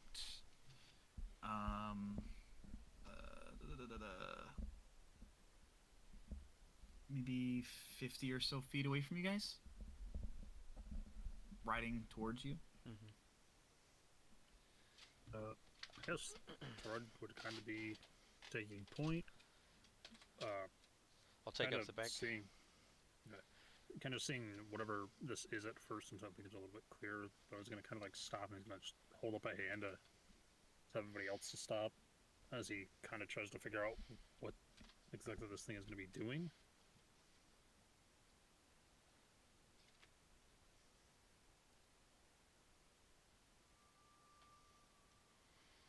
Shit. Adan, what are you doing? My bad. I just, when I see him put his hand up, I'll stop and like move off to the side of the road. Moving to the side of the road, huh? Sure. Where is there a sound bite for this? That would be cool. That'd be cool. That'd be really neat. I would like that a bit. If not, we'll just play some overworld. Ah, yes, there is one for it. The Skeletal Rider Encounter. Press play. I don't know if it's gonna be battle music. It is battle music. Oh, this is spooky. It is kind of battle-y, but it doesn't. We're gonna stop that? Can we stop that or no? Sorry, how about you stop that? Okay, wonderful. He's 50 feet away from you, just closing in the space, and the horse kind of rears itself up a bit, and then comes back down to the ground. And I'm gonna need you guys to riff for a minute because I gotta go get our children out of the car really quick Copy. and grab groceries. So it'll only be a 5-minute stop. Grab groceries. Oh my god. Excuse me. Tactical trees. Tactical retreat. Everybody back. JD. Hello. This has nothing to do with D&D. I'm trying to find a good teamer commander. What do you think? I'm thinking of one, but I can't remember his name. Hold on, I gotta Google it. I'm looking through Oh, this is not what I'm my looking for. binder. Oh, I was hoping Muldrotha was one, but he's not. So, Riku of Two Reflections is fun. Omnath is fun. I have an Omnath. That's a good call. Love Omnath. Sure. Yes, sir. Trying to think what the other one was. Because I want to build something around the new. Well, I want to build one. I want to build a deck around backgrounds. Thing they came out with Okay. Baldur's Gate, Yeah. and I need a commander. I'm thinking teamer tokens. Maelstrom Wanderer is fun, but Maelstrom not for is- what you're trying to build. Yeah, Maelstrom Wanderer is fun. You are correct. Yeah, because if I can do like master chef for green, and everything comes in with like a +1/+1 counter. I'm already playing Miriam. Miriam is gross. Omnath is a really good one in there. Riku of Two Reflections, there he is. Instant sorcery. Really for what you're trying to do, but good card, fun card. Good card, good card. Yeah.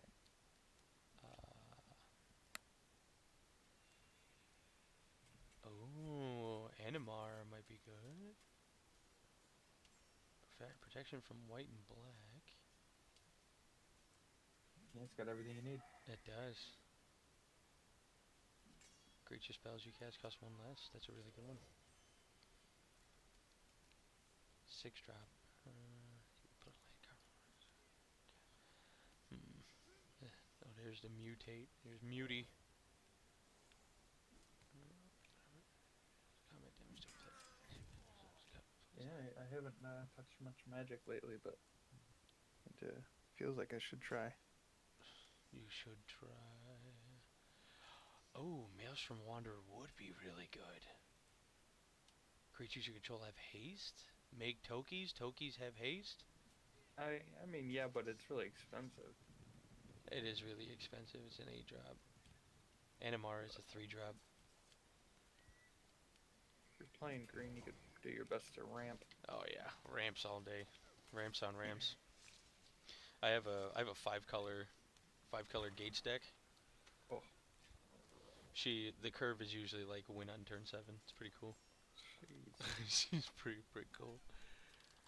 2-card Kingdom. Animar. Yes.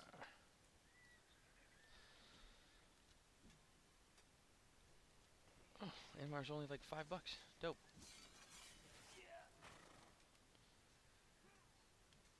Sit Animar. on getting me collection. That's it. I'm getting me mallet. Uh-oh. Don't get me, Mallet. Okay. All right. So, this skeletal rider is making its way in your guys' direction. Are you guys rushing it, or are you guys just waiting in place? Thrud just kind of like stopped to see what it exactly it was doing.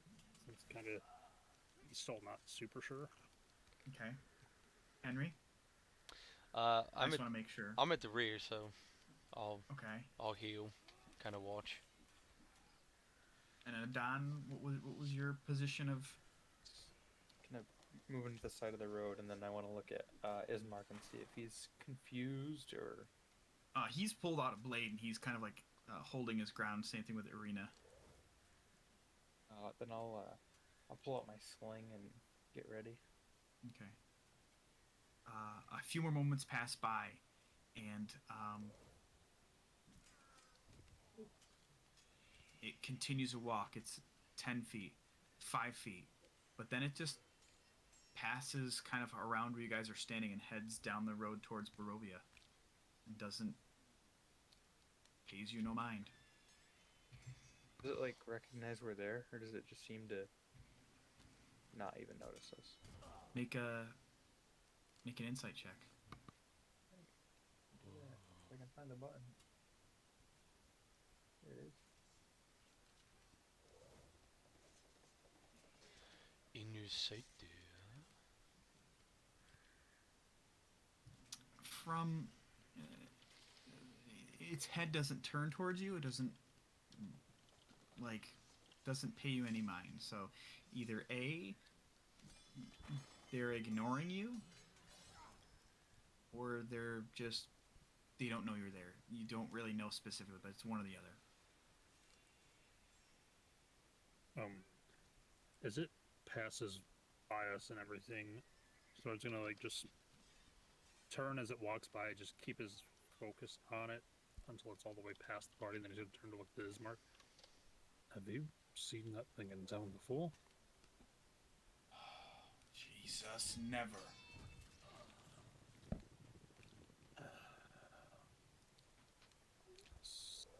Well, I guess that begs the question now. We push forward, or do we go back and risk whatever that thing might be?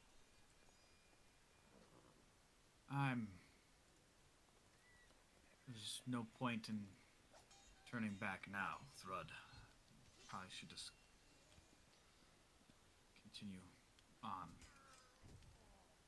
If I'm being honest. But I'll ask, those were your people. I figured I'd leave the choice in your hands, but if you'd prefer we push on, we push on. Those people haven't paid me any respect. I give two shits what happened to them. But just gonna kind of like nod as he turns back around and just starts walking again. Okay. You guys do the same, or what do you guys think? I want to keep my eye on it from the back. Okay. Adon. Don's just walking along. Every once in a while, he pulls out a caltrop and he just looks at it. He just turns it around and puts it back in. Pulls out another one. Okay. They seem pretty decent, like construction. Like you're thinking about what kind of molding process they used, and what kind of casting was used to make these, and then you're like, wow, I wonder how many of these they make at one point, like in terms of like one batch. Like, do they have a giant, like, what kind of operation does it take to make these? Like that, those wheels start kind of turning in your head. So you guys, I have a different colored. Let me change my palette color here quick, because it got reset when I did things. I'm going to be maybe like a reddish orange. There we go. You are here. Oh, it would help if I went to drawing mode, wouldn't it? You guys are here on your map. Did that really show up? I don't know. I guess so. Yeah, you can kind of see it. Alright, Is no it the problem. yellow X? Exit drawing mode. Yeah, I'm gonna change my color again. I'm gonna be that. That's visible. I can Oh, see that. sure is. There we go. That's Wood what's pink. up. And Ismark is like, jeez. Well, never seen that before. Okay. Continue on, yeah? By all means. If you want to. I'm following your orders at this point. Oh. You're the boss. He kind of like stands up a bit more and kind of like shrugs and he like looks over to Irina and goes, "Hey, you hear that? I'm the boss." And he kind of like almost has a little strut to his walk now. Don't let it go to your head, Ismark. The captain said I'm the boss, and he kind of keeps walking. It's gone to his head immediately. Continuing on. 1, 2, 3, 4, 5, 6. All right. You're still on the road, and it's still got that. Where is the thing for it? Isn't there like a? I don't know. Hold on. No, there's not. It's just a thing. Oh, there's one.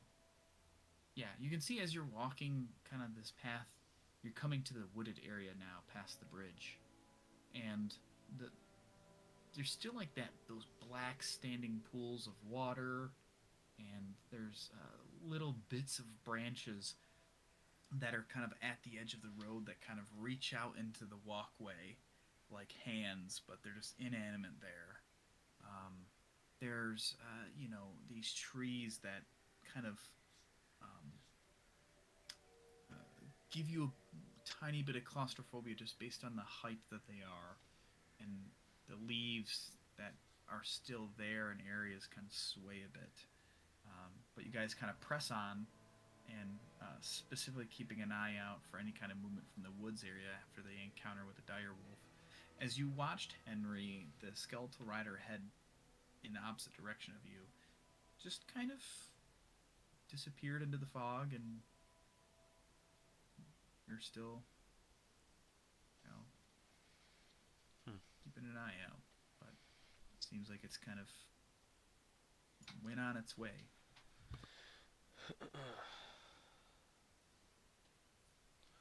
Well, whatever it is, it's long gone now.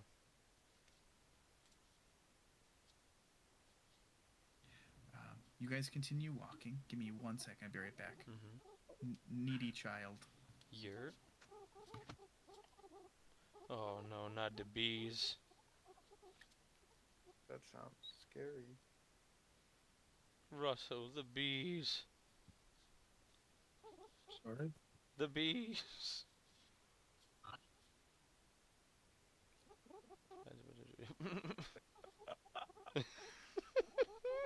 It sounds like when you're fast forwarding through like Like a meme VHS. talking. Oh my god. Yeah. Give it up. Yep. Or like, have you ever seen what's that game? I don't know what it's called. Just sounds like me's talking. That's all. Oh, That's all. me's. Oh.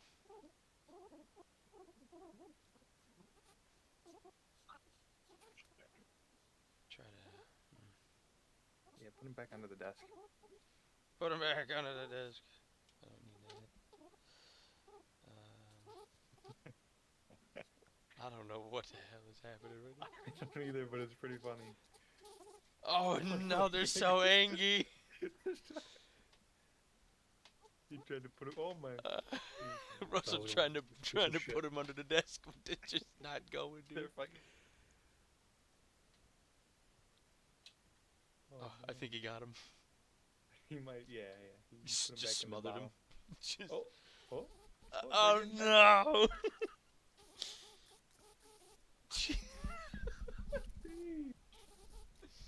Holy cow, this is wild. They're going ham.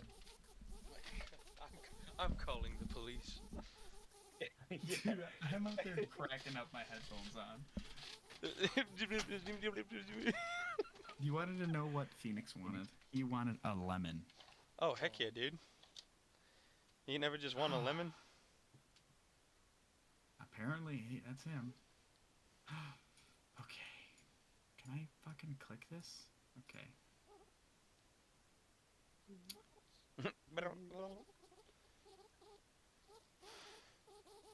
It's an ancient language. We may never understand. I'm glad I could be your guys' relief. This is. But it's high school all over again, and I No. appreciate every second of this. This is No, it's amazing, dude. it's like it's no. It's not. It's obviously your mic just hating you at this instance. But I imagine it's what Infernal sounds like. Oh no. A midget Infernal. speaking infernal. My only Yeah. question is who's going to be the one that stacks 3 history textbooks on top of each other, smacks me in the head, and then I get to laugh at you. Oh no. Oh no. He said, ha ha. Ow. Okay. Hurt me more than Uh, it hurt you, Rose. Where's the map? You make it to here. Okay, that's good. Let's see. You continue traveling around. You cut down one of these rounded bends that kind of cuts through the trees, and you're kind of making your way up towards the Vistani camp. There's some folk that kind of wave to you guys as you pass through. It's been, about an hour or so of travel. You guys want to push on through? Like, you can tell that Ismark is uncomfortable, and he's just kind of looking off to the woods and just kind of trying not to pay any attention. I would say push through. But I mean, I'm at the back of the pack, so I'm just following what they're doing. Kind of seeing that Ismark is he looking that into the woods because of the Stani camp, or is it more of he's trying to keep an eye out for something else? No, just from his interactions with you guys, he does not trust them, he does not like them, and he just wants to avoid them. So he's just trying to scoot his way through and not pay any mind. Kind of seeing him acting differently than how he was a little while ago. Thread's just gonna kind of like slow his pace a little to stand next to him. Wonder where it is, Mark. There's nothing to worry about. I promise you, there's no way they could really sneak up on us without somebody here noticing. And for your sanity, we're gonna just kind of muscle through here until we're away from them. Fucking disgusting. They're in league with Devil Lord Strahd, and I won't forget them doing his bidding. Fucked up. He continues to push on. Adon, are you good with that? Or are you just kind of... Just Okay. wrong. Alright. You guys push through, and you continue around the bend where this road now kind of follows the side of the river here. Right. You come up to like where the woods begin to fade away, and you can see now there's a pretty big stone bridge that crosses the river here that heads north. Who is in the front besides Ismark? Be Thrud. Thrud. You find a corpse right leaned up against like kind of the what would be considered the railing of the bridge, but it's just a stone kind of half wall, and it's just kind of leaning up there, and you can see it from probably about you take notice. You thought maybe it was someone sleeping, but as you got closer, you realize, oh shit. And it looks like it's in pieces. You go closer to it. Yeah, kind of as Thrud makes out more that it's not alive. Uh, from pretty much everybody behind Ismark is just gonna see Thrud kind of like pick up his pace kind of quick and reach up and kind of just grab towards the top of his great axe just to be safe. And as he's gonna kneel down next to the corpse and see if maybe he can kind of piece together what had happened. The first thing you notice is this is a familiar face. It's a smaller humanoid male, and a child, and it appears to be torn into pieces. Bottom half of the right leg is missing, and you can just imagine other bits. You can see there's bloody, massive paw prints that are around that kind of trail off into the distance.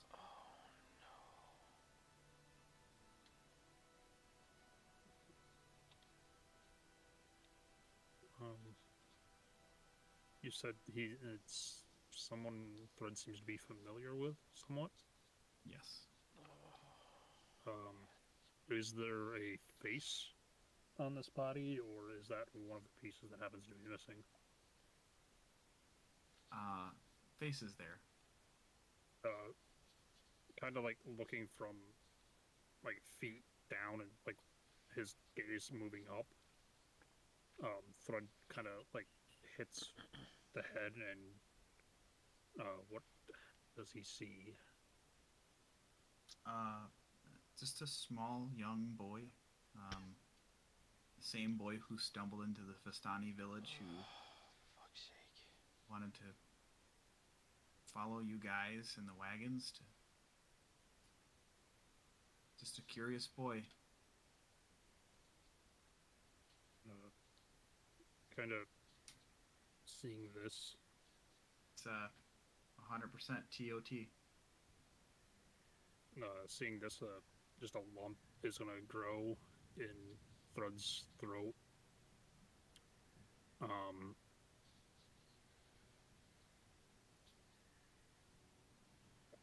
Before he stands up, what direction did the footprints go that Thread saw? Those footprints lead off to the west, So, into the direction of like the patch of woods that are off in the distance. okay, so we're. Oh yeah, like mark on a map. I'm sorry. Let me do this. You guys are here right now. Okay, so they went towards the Sear Falls little patch right there. Yes. Yep. Shit. There's that. Okay, God, so much stuff is on my screen.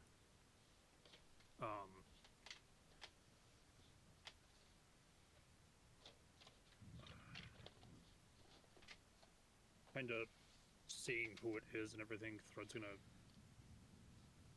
in a sense, do his best to kind of put everything together. And he is going to pull out the spare clothes he has, and he's going to wrap the body up in it, and then he's just going to pick it up, Okay. and then he's going to turn. Henry, Yes, Captain? we need to dig a hole. What for? So it's going to just kind of walk past Ismark and everybody, and kind of as he reaches Henry, he's just going to stop. And Henry is just going to like visibly see Thrud a bit paler than he normally is, skin color wise. So it's just going to kind of like swallow somewhat. And he's just going to say the only thing he's going to say is just tea.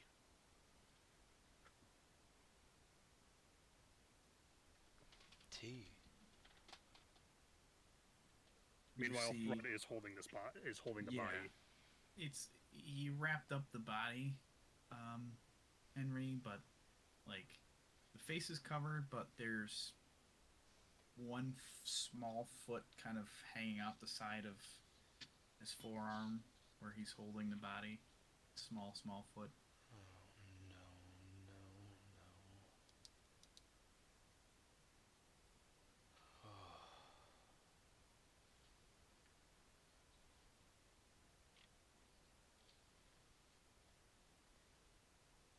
no. Henry's eyes are gonna well up.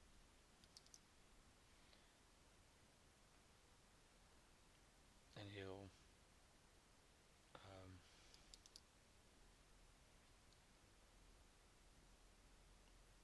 where to, Captain? Ismark kind of just looks at you, Rud, and he's just like, it's.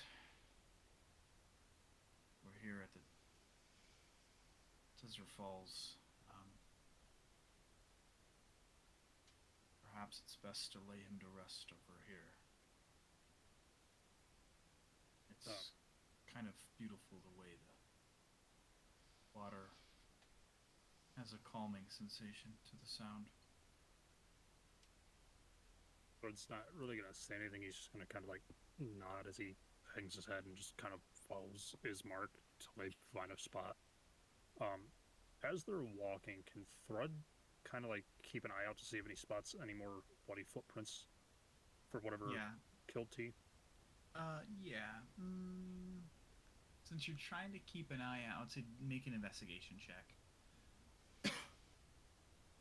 Adon, what are you doing in this instance? Not really even paying attention. He's just kind of doing his own thing. No care in the world. One thing you do notice as you approach the bridge, Adon, which seems to intrigue you more than what everyone else is kind of focused on, is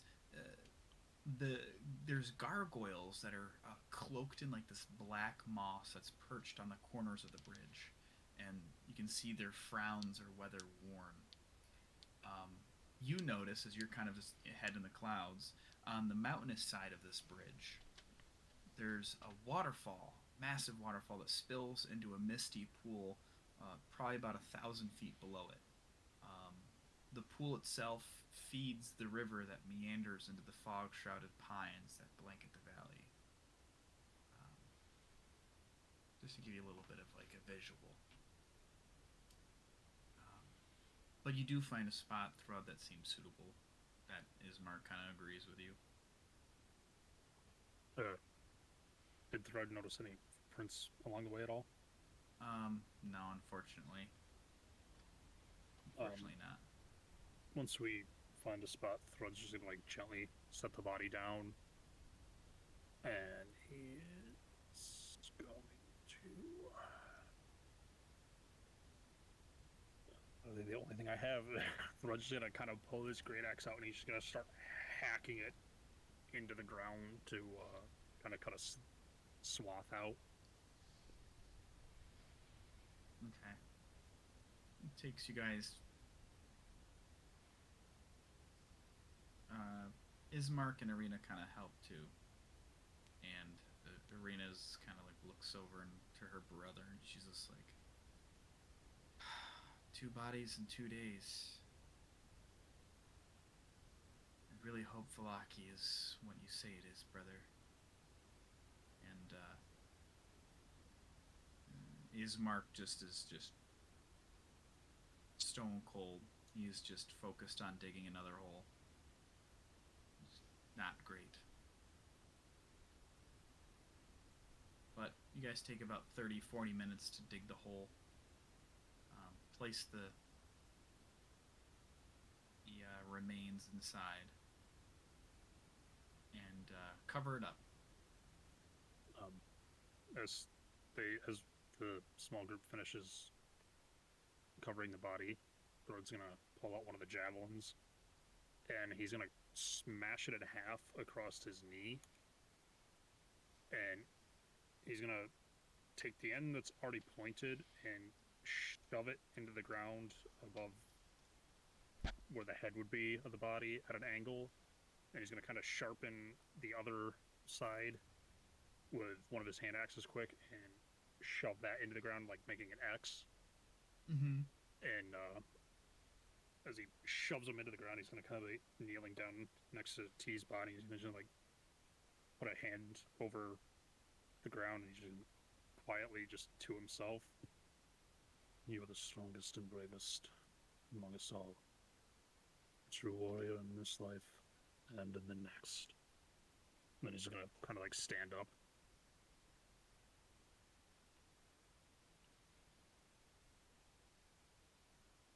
Ismark and Arena just kind of like look down and look at you and head back towards where the bridge is.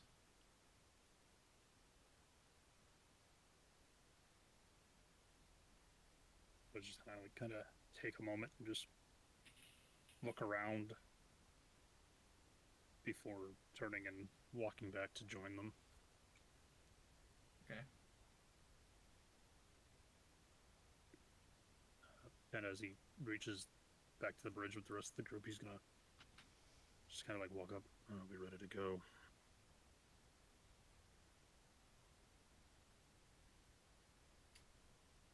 You guys all kind of meet up. Henry, did you want to do anything specific at this point, or are you just kind of focused on pushing on?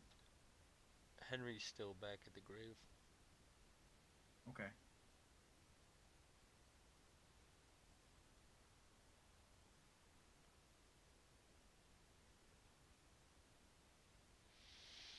So Henry's at the grave. Most everybody else is just hanging out at the bridge. Ismark just kind of looks to you throughout. He's like, it's probably not a bad time to just take a quick breather here and let Henry deal with that. You're probably not wrong.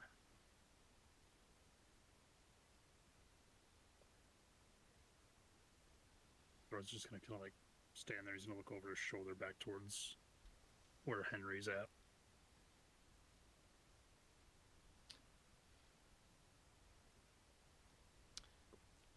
You'll see some sparks and discharges going back and forth between his ears. Okay. 1 second. As you're standing there over this grave, you see the dirt, the fresh dirt that's been piled on top of TOT begin to like pulsate and kind of push up.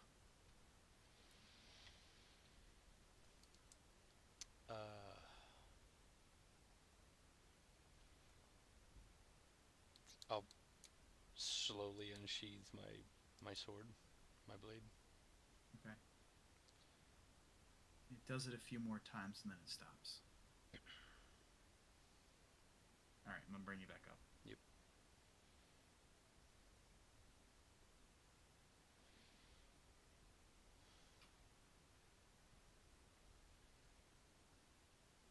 Yeah, you guys are just up there kind of at the bridge area and Henry's down there by the grave site. Henry's just gonna be. Is he gonna come? We've got places to be. Yes, well, when you're someone that actually has emotions, Adan, it's hard when things like this happen. Remind me, I don't remember. Do emotions make money? I mean, if you're an actor, yes. Well, I don't look like an actor to you, do I? I don't know. I seen this play where there was this small man who was couldn't be much bigger than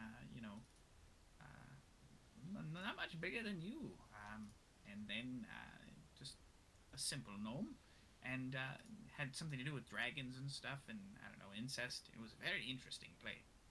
But yes, you could probably pull it off. I think There was something. There was also something I remember of winter. Something about winter. I don't know. I think I'll stick to selling and buying and but mostly selling. But I do like buying. Hmm. True. Yes. Um. Thrud, would you be able to go collect Henry so we can continue on before we get trapped in the nighttime? Not even saying anything. Thread's just gonna walk away and start heading back towards where Henry is.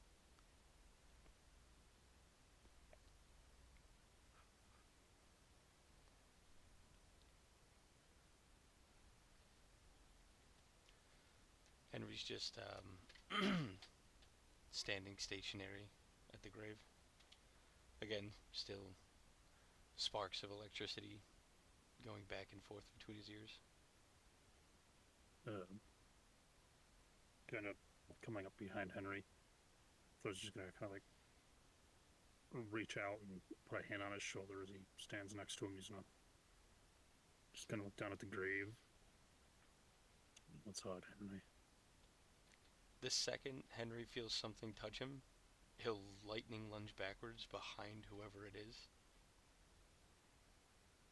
Blade is in one hand and is now in the small of Thrud's back, and you'll hear, "Don't touch me."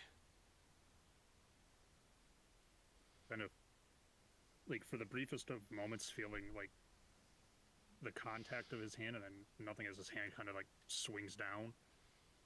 So he's just gonna kind of like look over his hand. He like catches his hand, and then just kind of feeling the blade against his back. He's gonna just look over his shoulder at Henry, and he's gonna set his hand down to his side. You see his brown eyes are now a light gray and lightning blue. So just gonna kind of like slowly turn his head back to look at the grave. Believe me, Henry, this is not easy for me either. Boy was braver than any of us could ever hope to be. More of a warrior than any of us could ever hope to be. This isn't the first time I've lost somebody I've cared about like that. That boy deserved better than what happened to him. I'm going to tell you right now, if I ever find out what killed him, not even the 9 hells is going to be enough to protect it from my fury.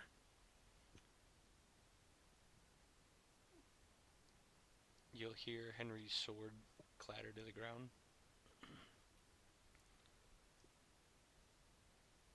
And just him saying over and over again, I'm sorry.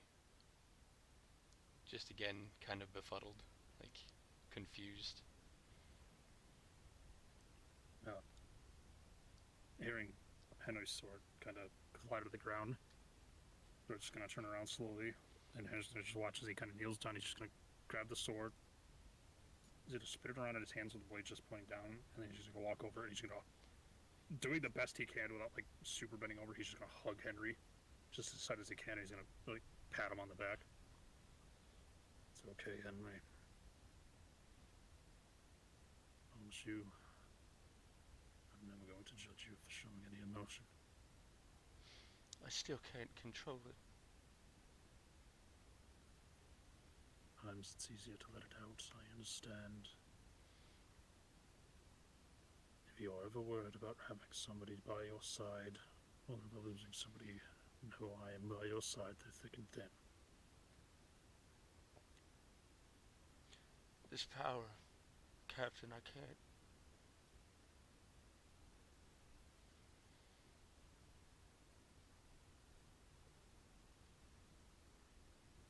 I still can't control it.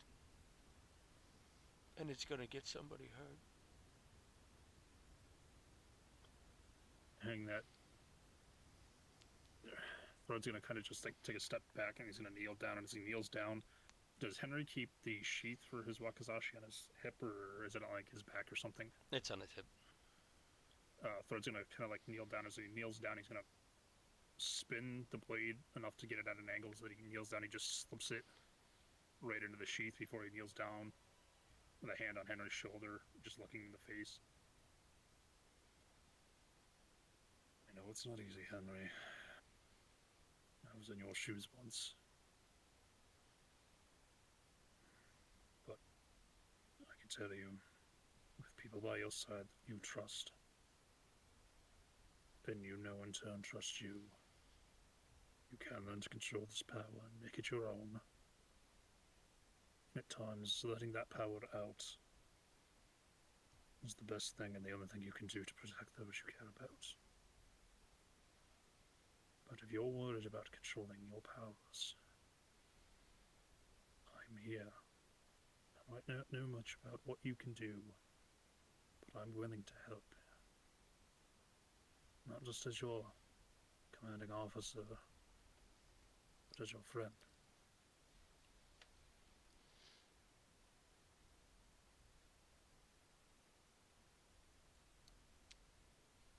Henry will attempt to wipe whatever water is in his face, and tears in his eyes, and try to compose himself and head back to the group. And seeing Henry composing himself and walk away, slowly Thread's gonna just take a minute and he's gonna just, once Henry's kind of out of earshot and eye shot, he's gonna, as hard as he can, he's just gonna absolutely punch the ground. Well, the one that's supposed to be in charge is supposed to protect them. As he stands up, he's gonna just absolutely punch himself in the gut, and he's just gonna hit himself in the side of the face just to get himself together. Well, you can't protect anybody this way. Do you want a repeat of what happened years ago? And he's gonna start walking back towards the group.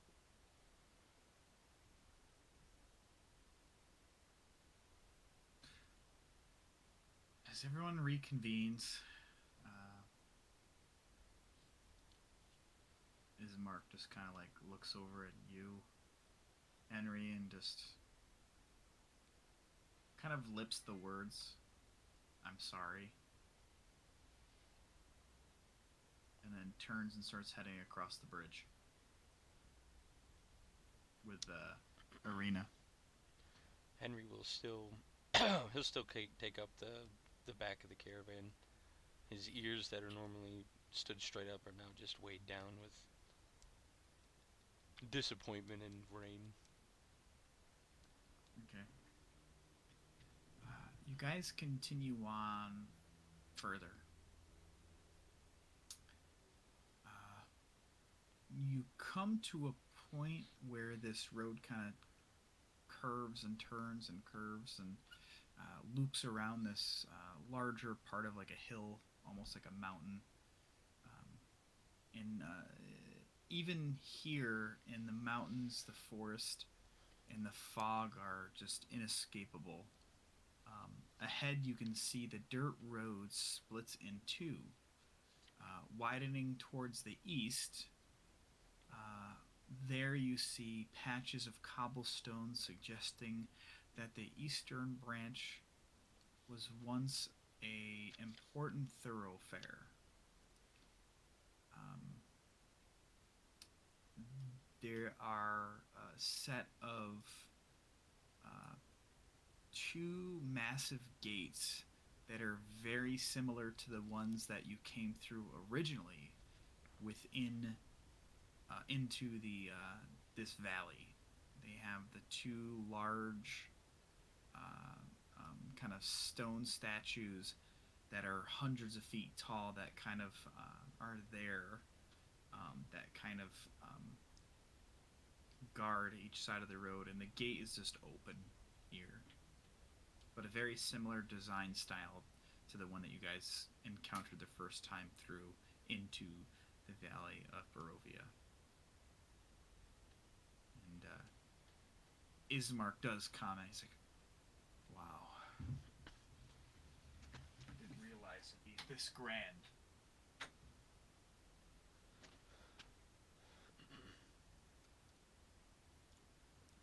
And that's that's this right here, yeah. Yeah, that's the mysterious Oh, troll toll, is what that is. It's just a set of gates that are very similar to the ones you came through. Which is funny because it doesn't really keep anything in or out. It's clearly there's to be something more decorative at this spot. You know what I mean? yeah. The troll Uh, door. Kind of seeing that the gates are just open already, so just kind of like look back at the group before looking back through the gates. As you kind of like shrug a little bit, mainly for like the actual party before walking through to see if anything happens. Yeah. You walk through with Ismark and Arena because they're kind of taking point on this caravan, for lack of a better term. And nothing happens. It's just very large, and there's no gates going north or south off of it. It's just kind of just planted here. It's very strange. As you guys kind of make more progress through these gates and heading kind of like a little bit northwest through like a section of wooded area.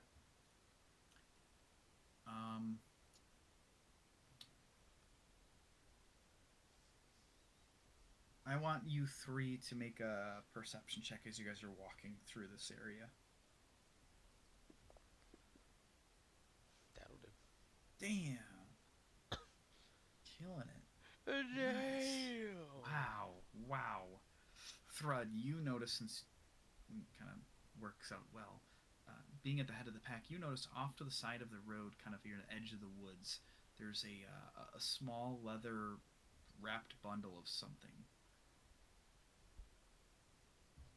Uh,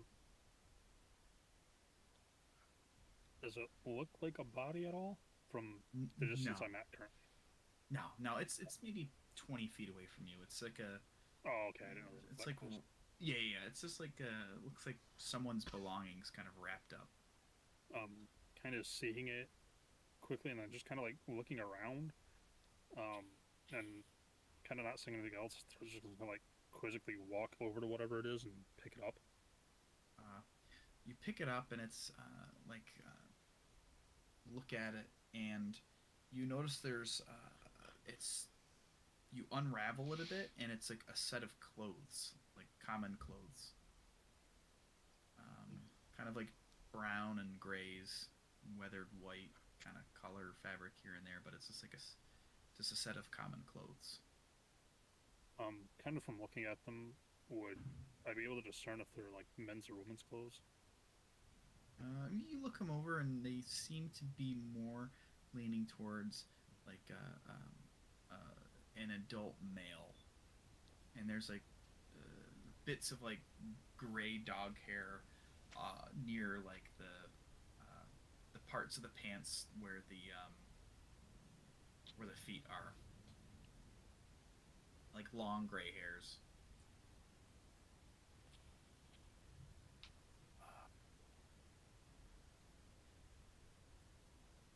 Would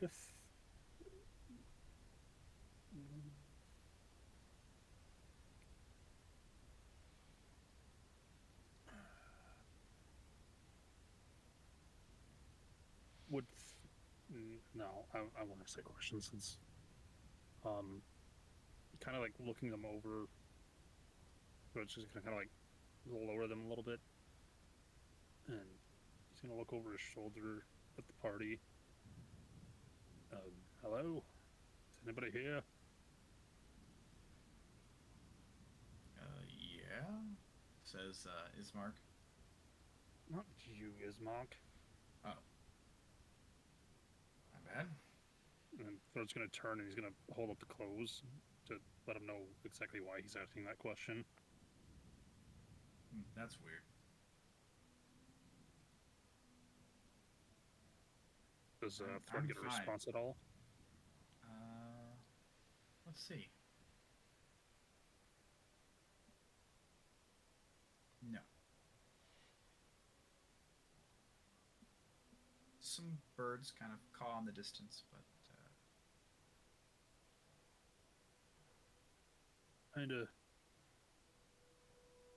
standing there for a minute just to listen to see if anybody responds to him, and kind of not getting the answer. Thread's gonna start to roll the clothes back up, but as he does, he wants to grab however much like the hair he can off of it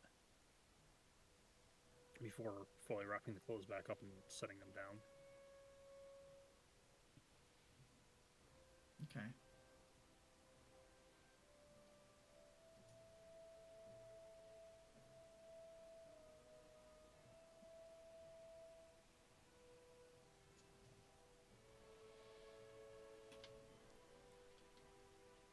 So,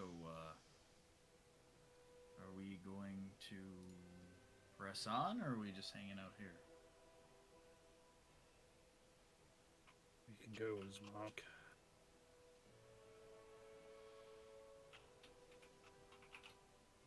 All right.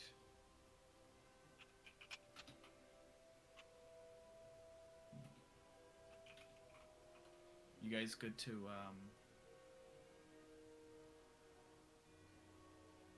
good to move on? Yeah. I don't think I I had want to try to anything for- look into this forest or wherever it could be hiding. If there is something. I would say, I mean, Like I just want to like start creeping in there and just looking around. you want to go into the woods? Just to the edge of it, not in, Oh, in okay. the woods. You scared me. Make a perception check. God, you scared me.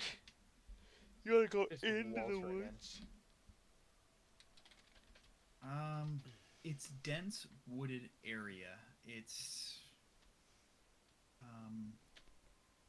hard to see deep within. You could probably your visibility in, because the trees are so dense. It's probably about maybe 60 feet. One thing you do notice is there's some larger claw marks on the trees here and there that you kind of take note of.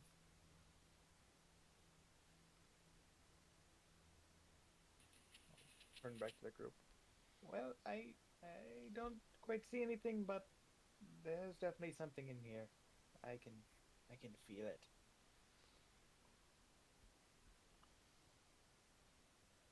There's scratch marks on that tree there, and that tree there. Well, like usual, my time spending with Adan, his instincts don't fail him. So what do we do? Perhaps it's an enemy? Perhaps it's best we move on? I don't know. I think we better keep moving.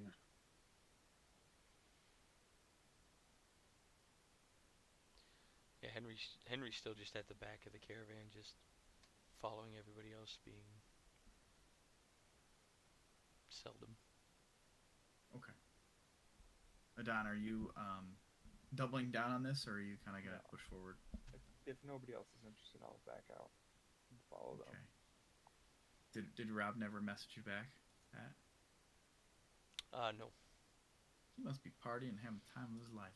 Yeah, they've got company downstairs, just chilling out. Smoking up.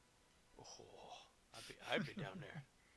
Yeah, right. Pat Bear, I can't come either. Hell yeah, brother. Henry, more like Henweed. And weed, baby. You guys continue on. As you kind of continue to push on, kind of down this winding road that kind of leads around this wooded area, is there a better thing of that? Hold on, let me take a look at something really quick. Because you guys are coming upon a split in the road. The road that heads north and a road that continues west that heads towards a larger kind of structure Um, it's a windmill. And this is the best image I can give you. Because why not? Heck This is yeah. design. You can see this pretty easily in the distance. It's not that far off. It's about a quarter mile. Like, you can see it. And the like you can decide to go check that out, or you can continue on the path. You're kind of like stopped at this crossroad. And as Mark just kind of mentions it, well, that's not spooky. Maybe we should find a place to hang out for a little bit and get some food. He kind of cracks his neck, and as Mark kind of looks at Irina, and Irina's like, well, there is the fact of the matter of, you know, it's hard to tell by time, but it's possible we'll be losing light soon.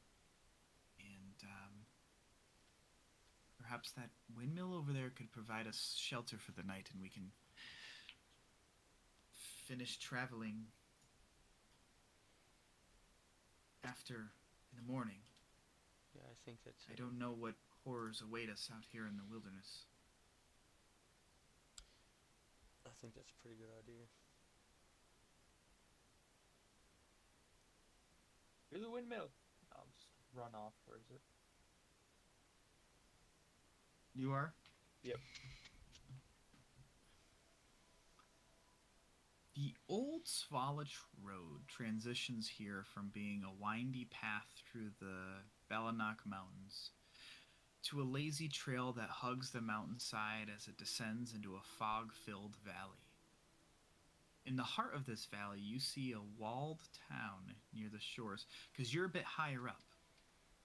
And you can almost see over the woods that are here, just to kind of let you know.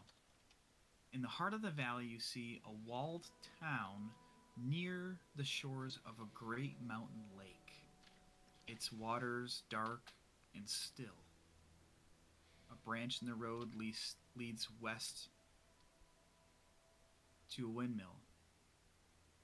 It's dilapidated stone, and its warped wooden vanes are stripped bare. So you guys are going to head towards the windmill? Yeah. Yeah. Okay. You guys, make your way up the hill a bit more, where this windmill kind of just sits in a precipice.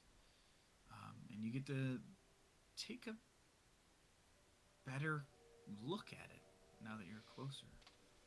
The onion-domed edifice leans forward towards you and to one side, as though trying to turn away from the stormy gray sky above.